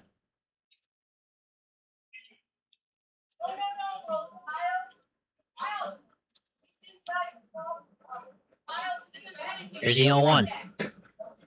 It misses outside, count even, 1-1. On Patazic, 0 for 2 in the game.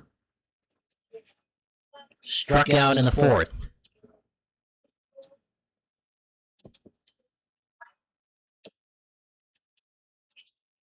Next offering.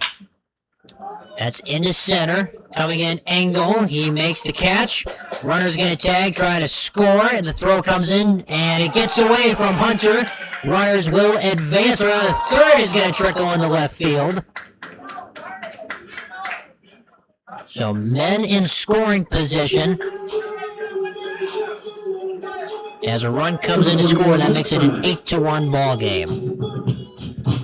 Had a good opportunity. I mean, Jim Keene's running over at third base. He doesn't have the most speed than anybody in this ballpark. So, angle a good toss to home plate, just a little bit up the line, and it scoots away from Miles Hunter, not allowing a play at the plate.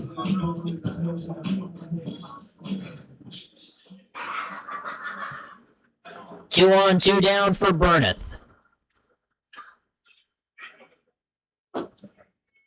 That fastball misses low. Couple of lefties that Schley's going to have to get through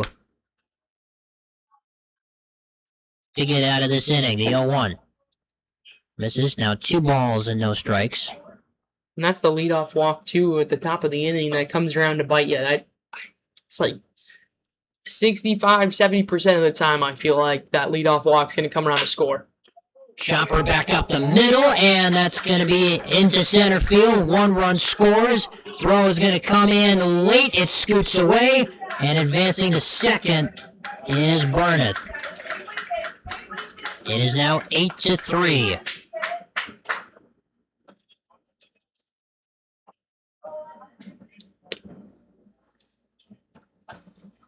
We've seen a couple of these moments from Braden this year. Haven't happened too frequently, but every now and then an inning like this will pop up. Yeah, and I think it does start with the walks. When we've seen him not be able to locate the baseball is when he's kind of gotten into these situations where it's a walk here, a walk there, and you know, a couple this time out, and two to start the first inning that he was out here, and then 1 to start this inning, and just kind of unravels from there. It's just that one little opportunity where you know, kind of a cheap single. If it goes the other way, he's in a much better position. But instead, it's a base hit, and now all of a sudden, a couple runs are in, and you have another guy in scoring position.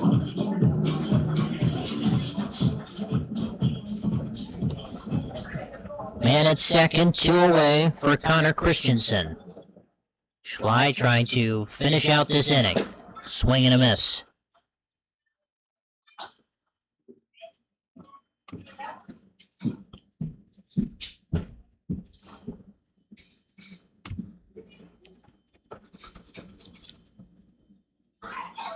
And the 0-1. Ground ball to first. Nice pick by Pullman, and he will take it unassisted to end the inning. Lookouts get back into this one. It's 8-3. We go to the bottom of the 6th on the Blue Ribbons Media Network.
Leading off with the Blue Ribbons, number 3, Jay. Bottom 6, 8-3 ball game. Blue Ribbons on top of the Lookouts from Joannes Park. D'Angelo, Sam Marchant on the Blue Ribbons Media Network.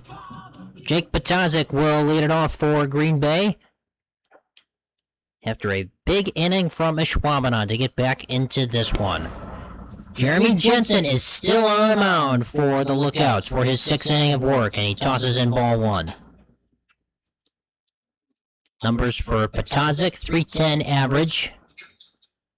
4 doubles, he's driven in 9. Takes a breaking pitch for a strike. One of the best eyes on the team. 25 walks, so only 6 strikeouts. That's just incredible plate discipline. Every single time he goes up there, he's just hunting. And it has paid off time and time again here. 2-1 is inside.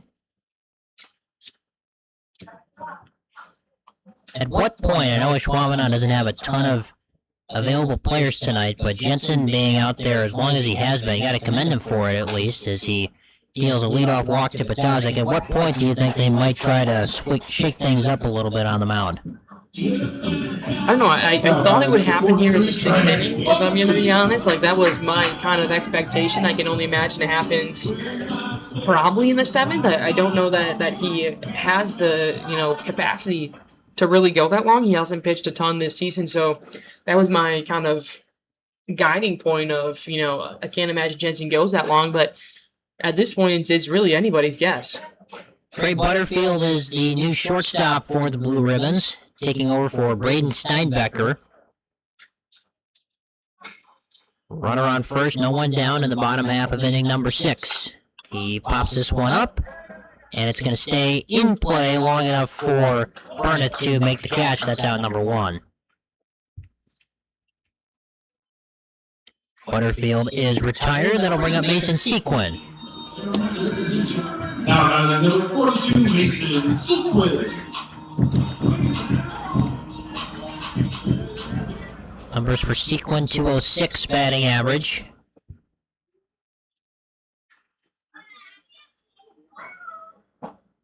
Takes low for a ball. He's played a great center field when he's been out there.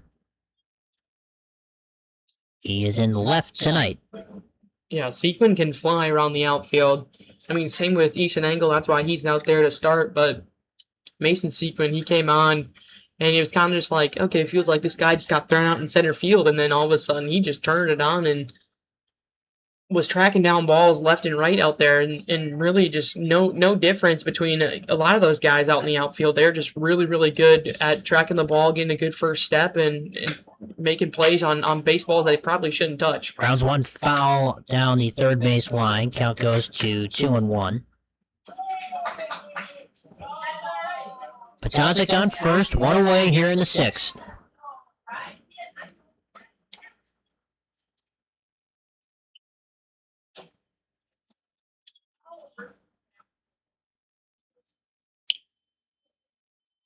The 2-1 is low and outside for ball 3.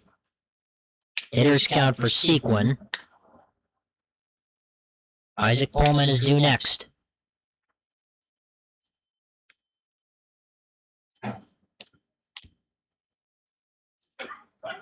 And that one just got a piece of the zone. Count runs full. I like the patience that these new guys have given in their approach to going off of Jensen. Obviously, that first inning, it was a couple of guys chasing pitches where they, didn't really need to, and I like the approach that we've seen here. Sequin turns on one, but it drifts foul out of play.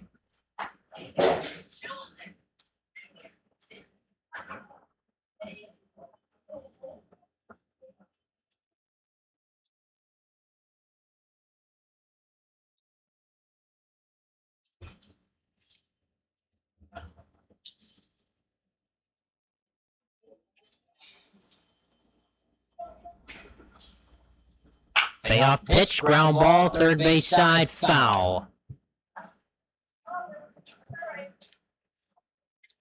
Mason showing some good fight here against Jensen, whose pitch count's beginning to get up there as he's in for his 6th inning of work.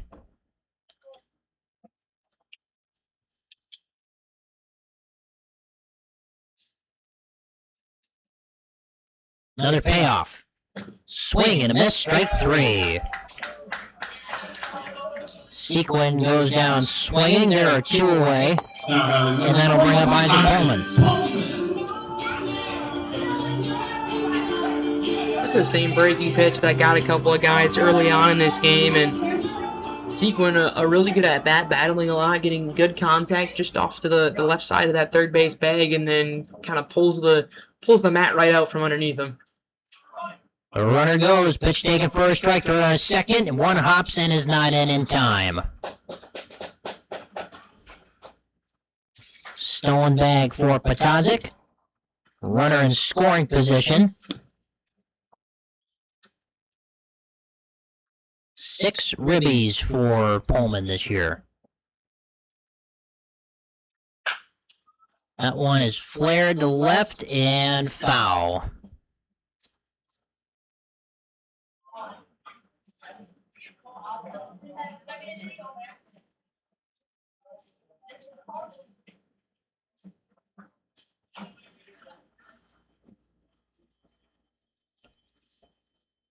Not doing a good job at keeping home plate umpires stocked up on baseballs. Sequin might have used them all in his at-bat. 0-2 is fouled away. Pullman stays alive.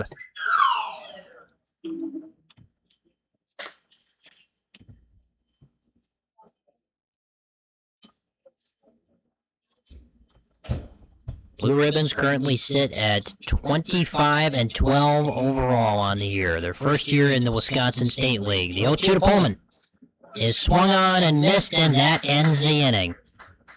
Green Bay leaves a man stranded. We move to the 7th, 8-3. Blue Ribbons over the Lookouts on the Blue Ribbons Media Network.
This 7th inning is sponsored by Home Teams and Sports Apparel. Ian Aoki, the new pitcher on the mound for the Blue Ribbons.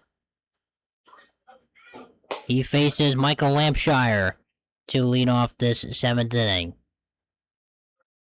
Still 8-3. If you're just joining us, Green Bay got out to an early 8-0 lead, and then Ashwaubenon started to crawl back into this one. Numbers for Aoki this year, a 6.75 earned run average, Walks have been a bit of an issue. Making his 13th appearance of the season. 1-2 to Lampshire. Got him. Lampshire goes down swinging. Good start to the night for Aoki. There's one away. And that'll bring up Aiden Tomlinson. Aoki, a guy that's just going to bring it on you right away. He's not afraid to wind and deal, and that can kind of lead to some of the command issues where he's getting away from the zone. But the speed that he's coming forward with is something to be desired for sure. Pumps a fastball down the middle for strike one. Tomlinson 0 for 1. He's walked twice. He swings and misses. He's behind 0-2.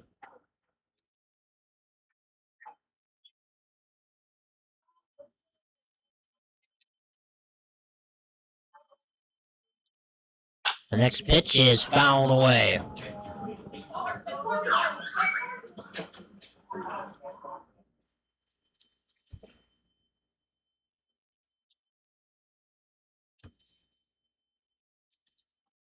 Another 0-2 is low. That's ball one.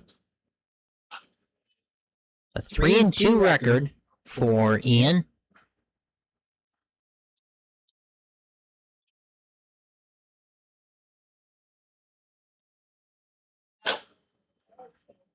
Tapper back up the middle, and a nice play by Pullman. Shovel to first to get Tomlinson for the second out of the inning. Pullman, a guy that doesn't play a lot of first base. You've seen him kind of thrown all around the infield, the outfield, and he's done a really good job holding it down over there. Gets off his bag, gets a good read of the baseball, and then Aoki obviously doing his job as a pitcher to head over there to first base and record the out. 2 away, here's Jensen.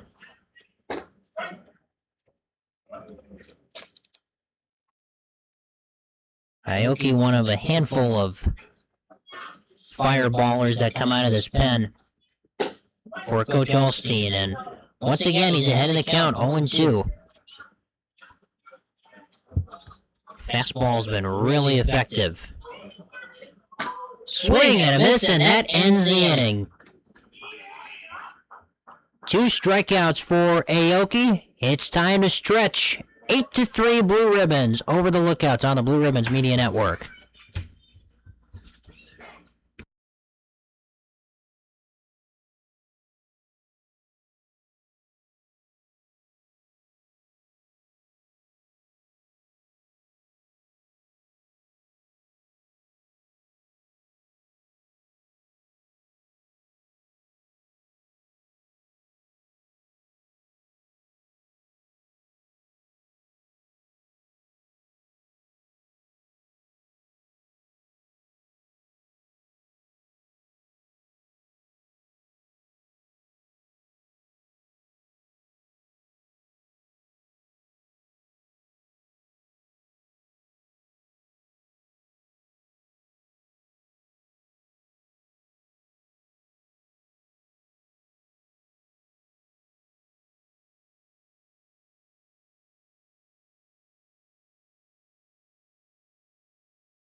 Back at Joannes, new pitcher for the Lookouts is the righty Julian Crutcher, coming in relief of Jeremy Jensen. Lookouts trail 8-3 on the scoreboard. Blue Ribbons got off to the early lead and then have cooled down the bats a little bit these last couple of innings. Let's see if they can get back on track. Carson Hawley will lead it off for the Blue Ribbons. Pitcher for the lookout, number 24, Aiden Tomlinson. And actually, we're going to have another new pitcher, so Crutcher comes out. Aiden Tomlinson, who is playing at short, will take the mound. So we'll have to see who replaces him up the middle. Hawley's still going to lead off for Green Bay. 333 average for Carson. 11 RBIs for him, along with 3 doubles. So he's got some power in that bat if he gets a hold of one. He's another guy who really started to hit his stride towards the back half of June and has had a nice season for the Blue Ribbons.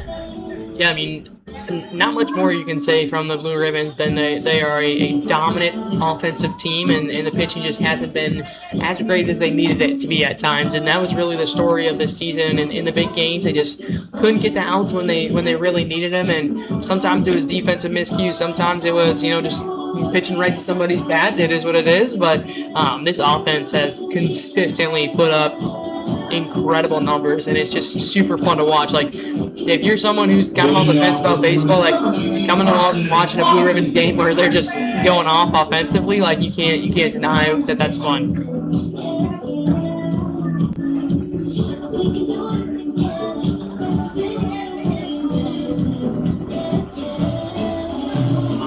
So it looks like Michael Lampshire is going to move from second to short.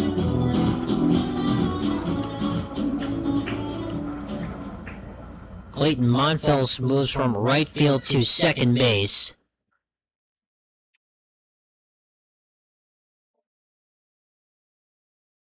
Which is allowing Tomlinson to be on the mound. Goes to work against Hawley.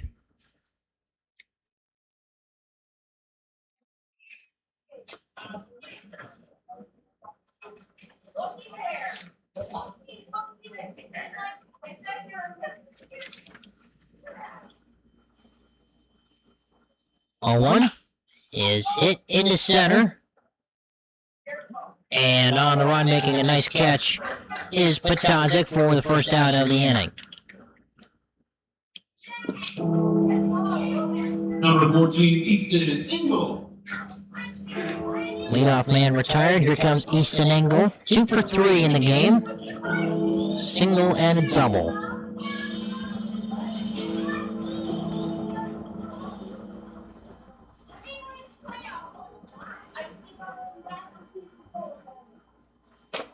Takes the first offering for a called strike one.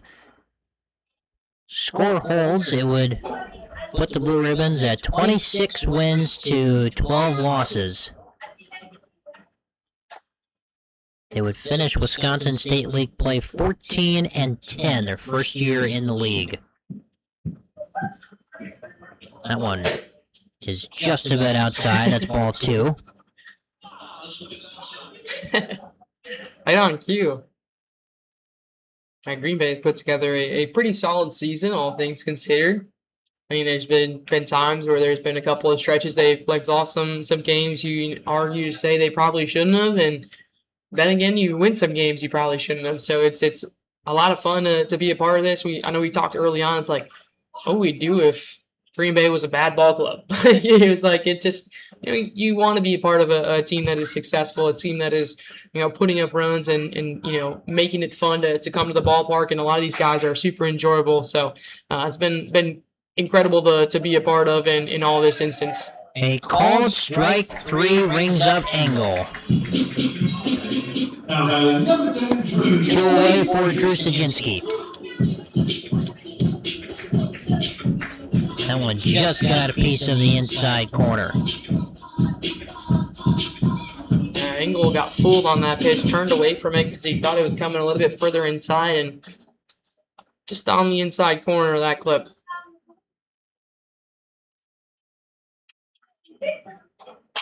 That one popped up sky high on the infield. Tomlinson is going to take it himself. Gets them 1, 2, 3. We go to the 8th. Green Bay Blue Ribbons 8-3 Blue Ribbons on the Blue Ribbons Media Network.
Top 8, Ian Aoki still on the mound. It is Van Hayden, Lemieux, and Montville's due up for the Lookouts. Ashwaubenon scoring all 3 of their runs in the 6th inning.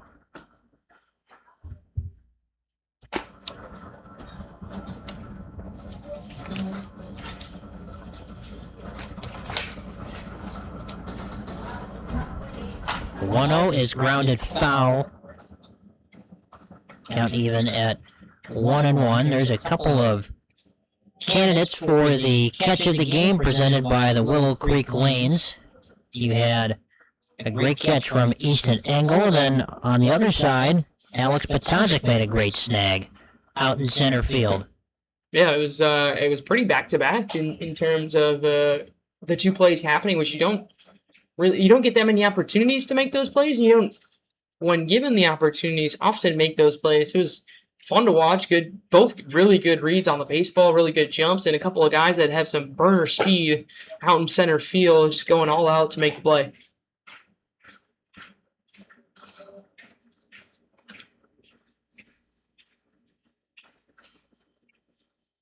Two pitch is low. Count runs full, 3-2. Don't see Aoki throw the breaking ball all that often, so an interesting choice there on the 2-2. I think without a doubt he comes back here and goes fastball.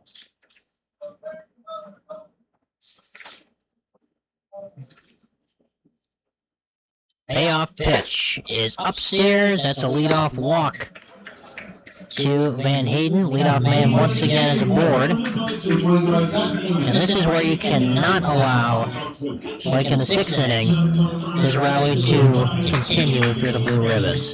Yeah, and we saw a really good first inning here from Aoki, and then turn around, come back, walk the leadoff man. Just trying not to let that spiral. That's the big thing. Like, you're in an opportunity, just got to close out the baseball game and get through this 8th and 9th, and 6 more outs, but 6 more outs can feel really daunting and turn on you really fast. So just going at it, taking it 1 pitch at a time. I think Tanner Hallstein did a good job with Schley calling the timeout and then going out there and talking with him. So just keeping that in his back pocket. Runner goes, pitch in for a strike, throw down to second. Got him! Great throw from Hunter to catch Van Hayden stealing. Yeah, absolutely sniped him and stood no chance, did Van Hayden. Good tag, good transition over there from Butterfield, too. Kind of a mix-up, not really sure who was going to cover the base, but good communication at the last minute, and Butterfield got a good tag on it. That's one of the few caught stealings we've seen this year. We've talked about the rotation of catchers, and they've all had good arms, just haven't quite gotten a runner in motion. Yeah, and the connection there from the catcher to the shortstop or second baseman, whoever's really been covering in those situations, just it always feels like if it's a good throw, that it's a kind of a bad reception on the other end, or if it's a guys there ready to make that tag, it's all of a sudden throw gets a little offline or skips or whatever. So it honestly kind of surprised that it's we've had so few runners caught, but at the same time, like it's not ever guaranteed, and you could have a perfect throw, and it's just there's so many variables to that. Lemieux was able to foul away that last pitch as the count remains 2 balls and 2 strikes. There's also nothing more rewarding, I think, as a catcher than defensively getting the guy caught stealing. Called strike 3. Lemieux goes down looking. That's the second out of the inning, and that'll bring up Clayton Monfils. It's a really good job, a way to kind of scrap and restart. You get the leadoff walk, and then Hunter goes out and grabs him, and as a reward, Aoki just turn around, come back, close the door on Lemieux. So you go from a runner on first and nobody out to 2 out and nobody on. First pitch is in for a ball. Monfils singled his previous time up. He also reached via hit by pitch in the second.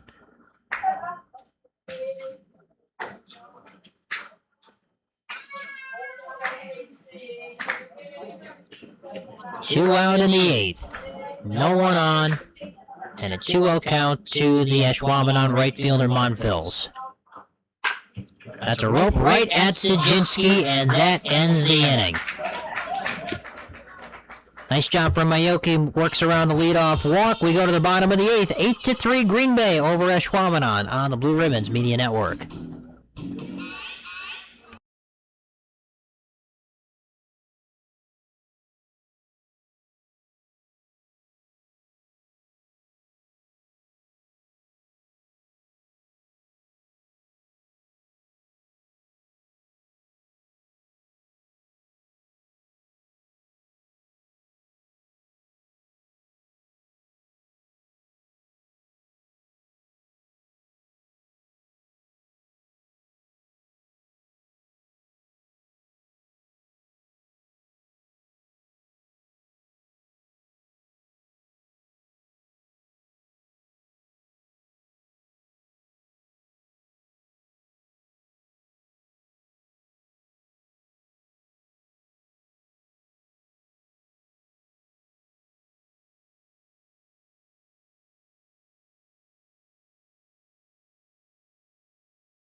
Miles Hunter is on deck. Who's on deck is presented by CR Construction. It is Hunter, Larson, and Potazik due up in the Blue Ribbons 8th. Tomlinson still on the mound for Ashwaubenon.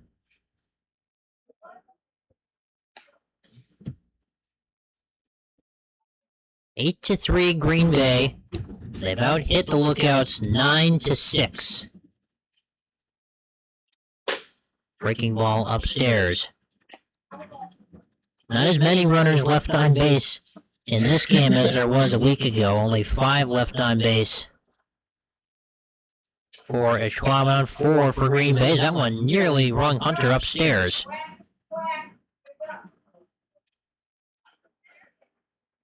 Yeah, it's something that Green Bay has struggled with quite a bit this season. When they've been in lulls, it's been just leaving guys on base, but they've done a good job tonight just attacking when needed and given the opportunities. A couple of times they're going to run on third with 2 outs and just found a way to punch the runner home, and that was early on in the game, and then just let it roll from there. Hunter fouls that one away. Count moves to 3-2.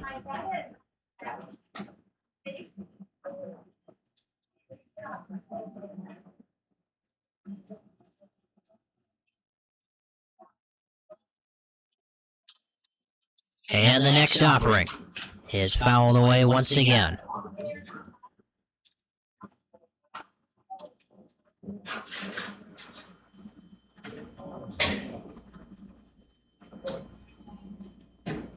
Hunter leading off the 8th inning for Green Bay.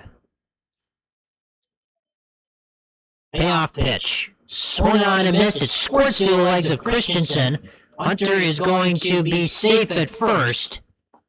It goes as a strikeout and a wild pitch.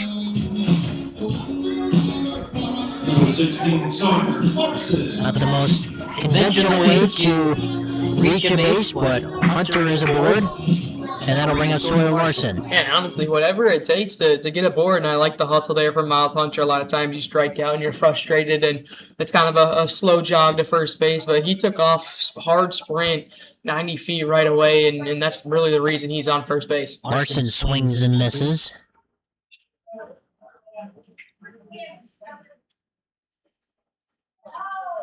Larson, a guy with good speed if he hits one into the gap. 2 triples collected this year. He's behind 0-2.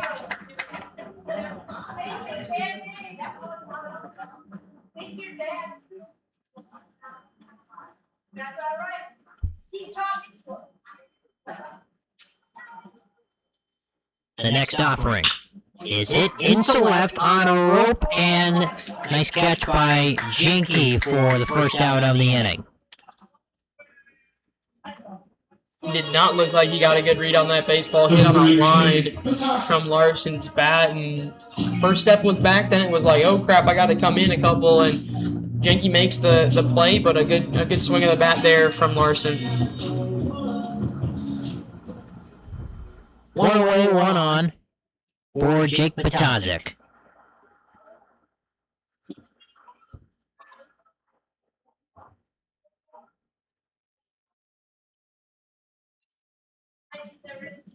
Shows bunt, takes a called strike.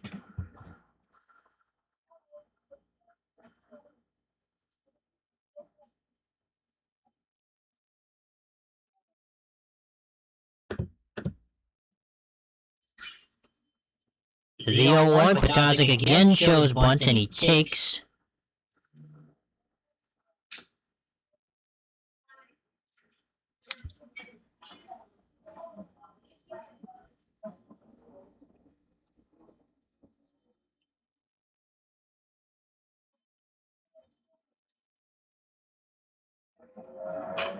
This time he gets the bunt down. Runner was in motion. This is going to be a tough play. Shovel to first. It gets away. And there was a tumble at first as Patazik collects himself. Looks like he's okay. I like the effort from Jake. I mean, last game here at home, and you got the tournament coming up this weekend, and you're still going out there, and you know that like you got baseball season for your school coming up here, and Jake just whatever it takes, he lays down the bunt and puts the heat on, puts the pressure, and just flies down the line.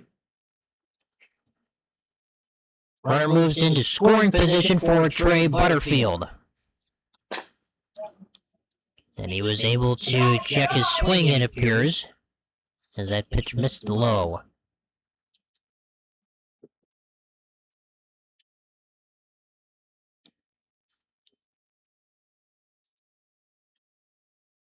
One out, outside.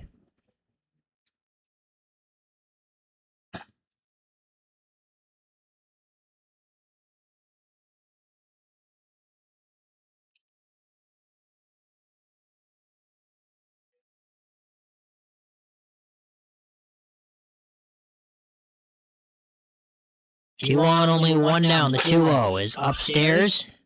Now 3 balls and no strikes to Butterfield. Mason Sequin is due next.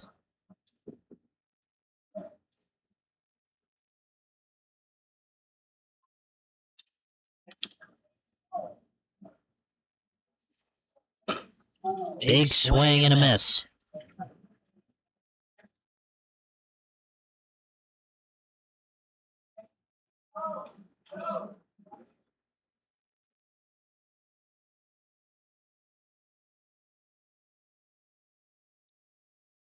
Here comes the 3-1 to Butterfield. And it's low, ball 4. That will load the bases. Nice job by Trey to work a walk. Big RBI chance for Mason Sequin. Just a good at-bat, good approach. I mean, keep yourself alive. It's a good take on the breaking ball there. A lot of times, guys are swinging right through that breaking ball, that one that's spinning down in the dirt. You know, you have to protect yourself and keep yourself alive in that situation, and they'll go chase. First pitch to Sequin is down low. Hunter's at third, Patazik at second, Butterfield at first.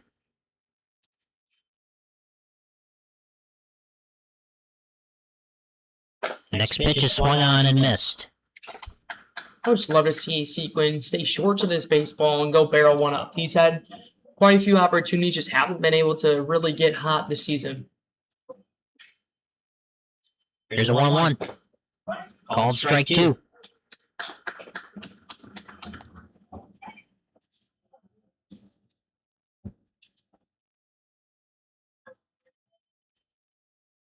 One-two pitch is inside. Count even. 2 balls and 2 strikes on Sequin.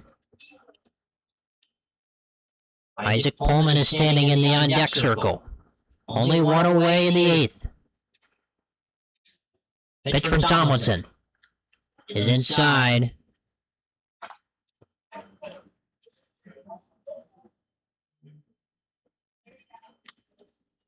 I think Mace is going to get something to hit. He's got to go after it. The 3-2 is outside, and that will walk in a run. That makes it a 9-3 ball game. Hunter will touch home plate. Bases remain loaded for Isaac Pullman.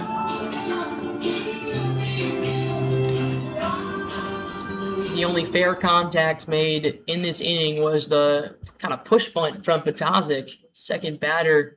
Otherwise, it's been drop third strike or pass ball. Ground ball back up the middle. It's going to skip off the glove of the second baseman and trickle into shallow center field as a run comes in to score.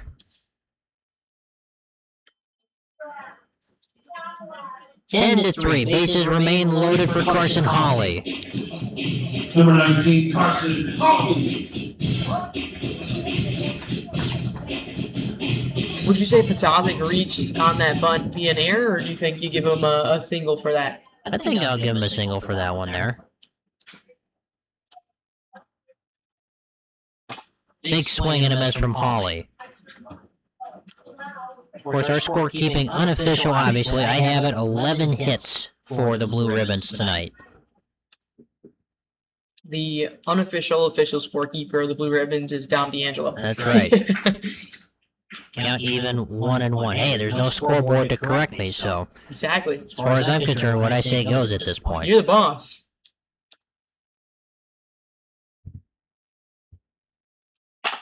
Back up the middle, and that's going to score a couple more. 1 run is in. Here comes Sequin. He is in. It's a 2 RBI single for Carson Hawley. For 14, Eastman Eagle.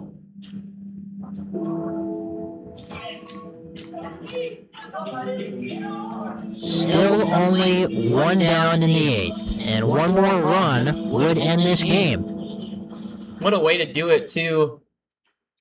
Green Bay just been on the bats so far today, and it was, I mean, you have the bunt single, really the only hard piece of contact they had until Pullman came up there and drove one to the second baseman, but That's just allowing one mistake turn into kind of this balloon effort. You give good teams an inch, they'll take a mile. That's what pretty much every coach you've ever heard has told you, and that's what Green Bay has done right here in Lookouts. 1-1 to Engel.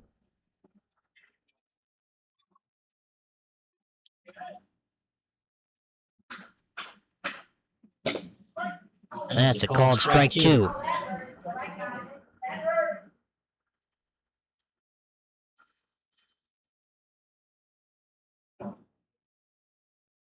Two on, one down. The 1-2. Swing and a miss. Engel goes down swinging. That's the second out of the 8th. And that brings up Drew Sajinski.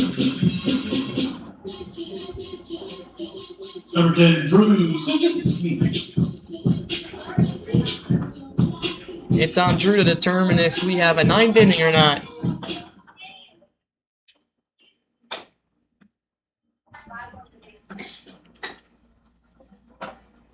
Green Bay has scored 4 times in this inning.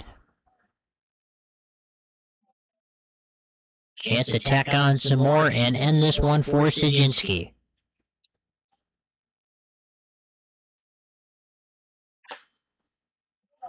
Would also alleviate the fact that Hunter has to throw the shin guards on back again. He's due up next, would be bat around in this inning. Help a brother out here, Drew. Next offering is low, 2 balls and a strike.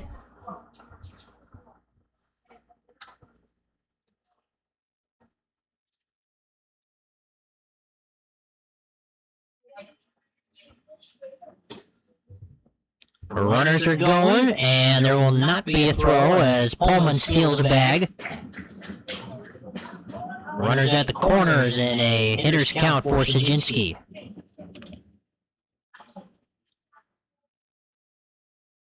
That was the first stolen base of the season for Isaac Pullman. He got one in. He's got some wheels. The 3-1 is outside, and that's ball 4. The bases are once again loaded. And that will bring up Miles Hunter. Hunter began the inning in an interesting way. He struck out swinging, but the ball trickled away from the catcher Christensen, so he was safe at first on the wild pitch. Yeah, and then when Larson lined out, it went from, instead of being 2 outs, it was 1. And since then, it kind of spiraled away. Hunter an opportunity to end the ball game. All he has to do is be able to somehow safely reach first base on a hit. Hit, walk, it doesn't matter. Ground ball back up through the left side, base hit. And that will end it as Hunter collects an RBI single. That ends the ball game as the Blue Ribbons put up 13 in their last game at Joannes. A great way to end it for Coach Alstein in his first season. We'll be back with the totals and wrap things up right after this. Final score, Blue Ribbons 13, Lookouts 3 on the Blue Ribbons Media Network. On Saturday, August 1st and Sunday.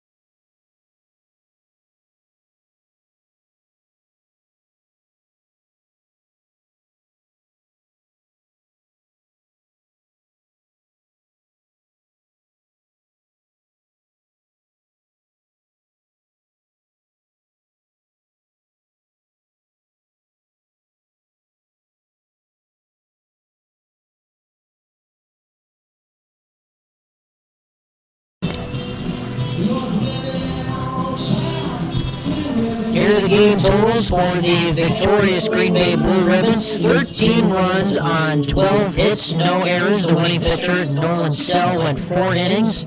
He only allowed 3 hits, no runs.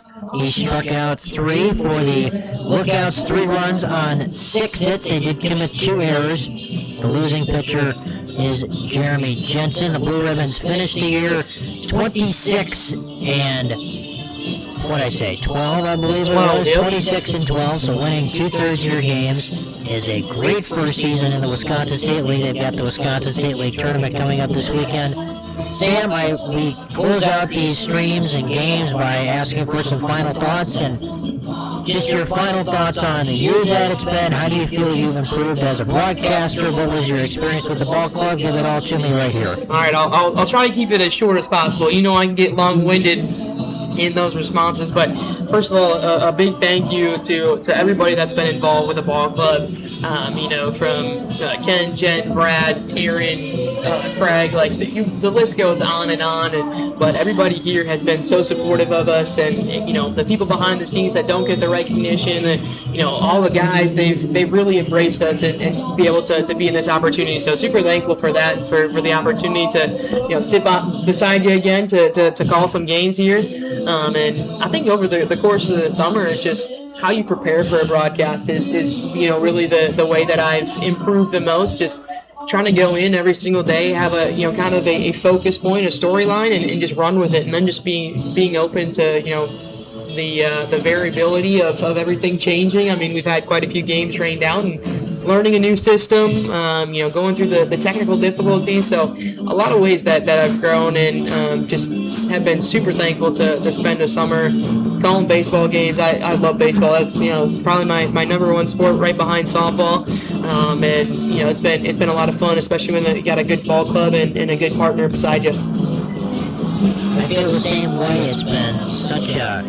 It almost feels like there have been different parts to this year, with kind of the way that we started, the way that the middle of the season went, and then finally being able to string out a nice, consistent string of runs. I want to give a big thank you to, of course, the team presidents, Ken and Jen Leo, as well as the general manager, Brad Krause, for bringing the 2 of us in and trusting us with everything that happens up here, and the rest of the members of the crew at the Blue Ribbons. It's a wonderful thing. It's a non-profit organization, and it's a baseball team, and a lot of the proceeds go towards a lot of great different charities and organizations, as well as being able to keep the ball club intact. And it's such a historic thing, Blue Ribbons baseball. I know it's gone through some different variations through different parts of the years, and it's just been such a staple for such a long time. And I want to thank you for being such a great partner and a even better friend, for being able to spend these last couple of months together. And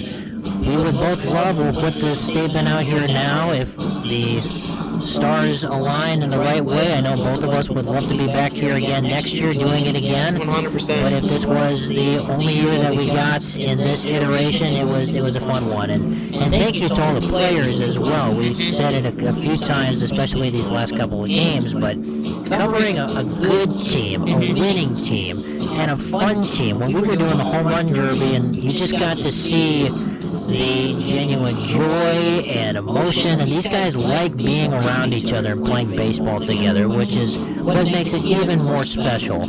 So thank you to all the players who played at any point this year, and we know there was a lot of you guys. It was truly a joy to be able to cover all of you, and to all of our viewers that have tuned in at any point throughout the course of the year.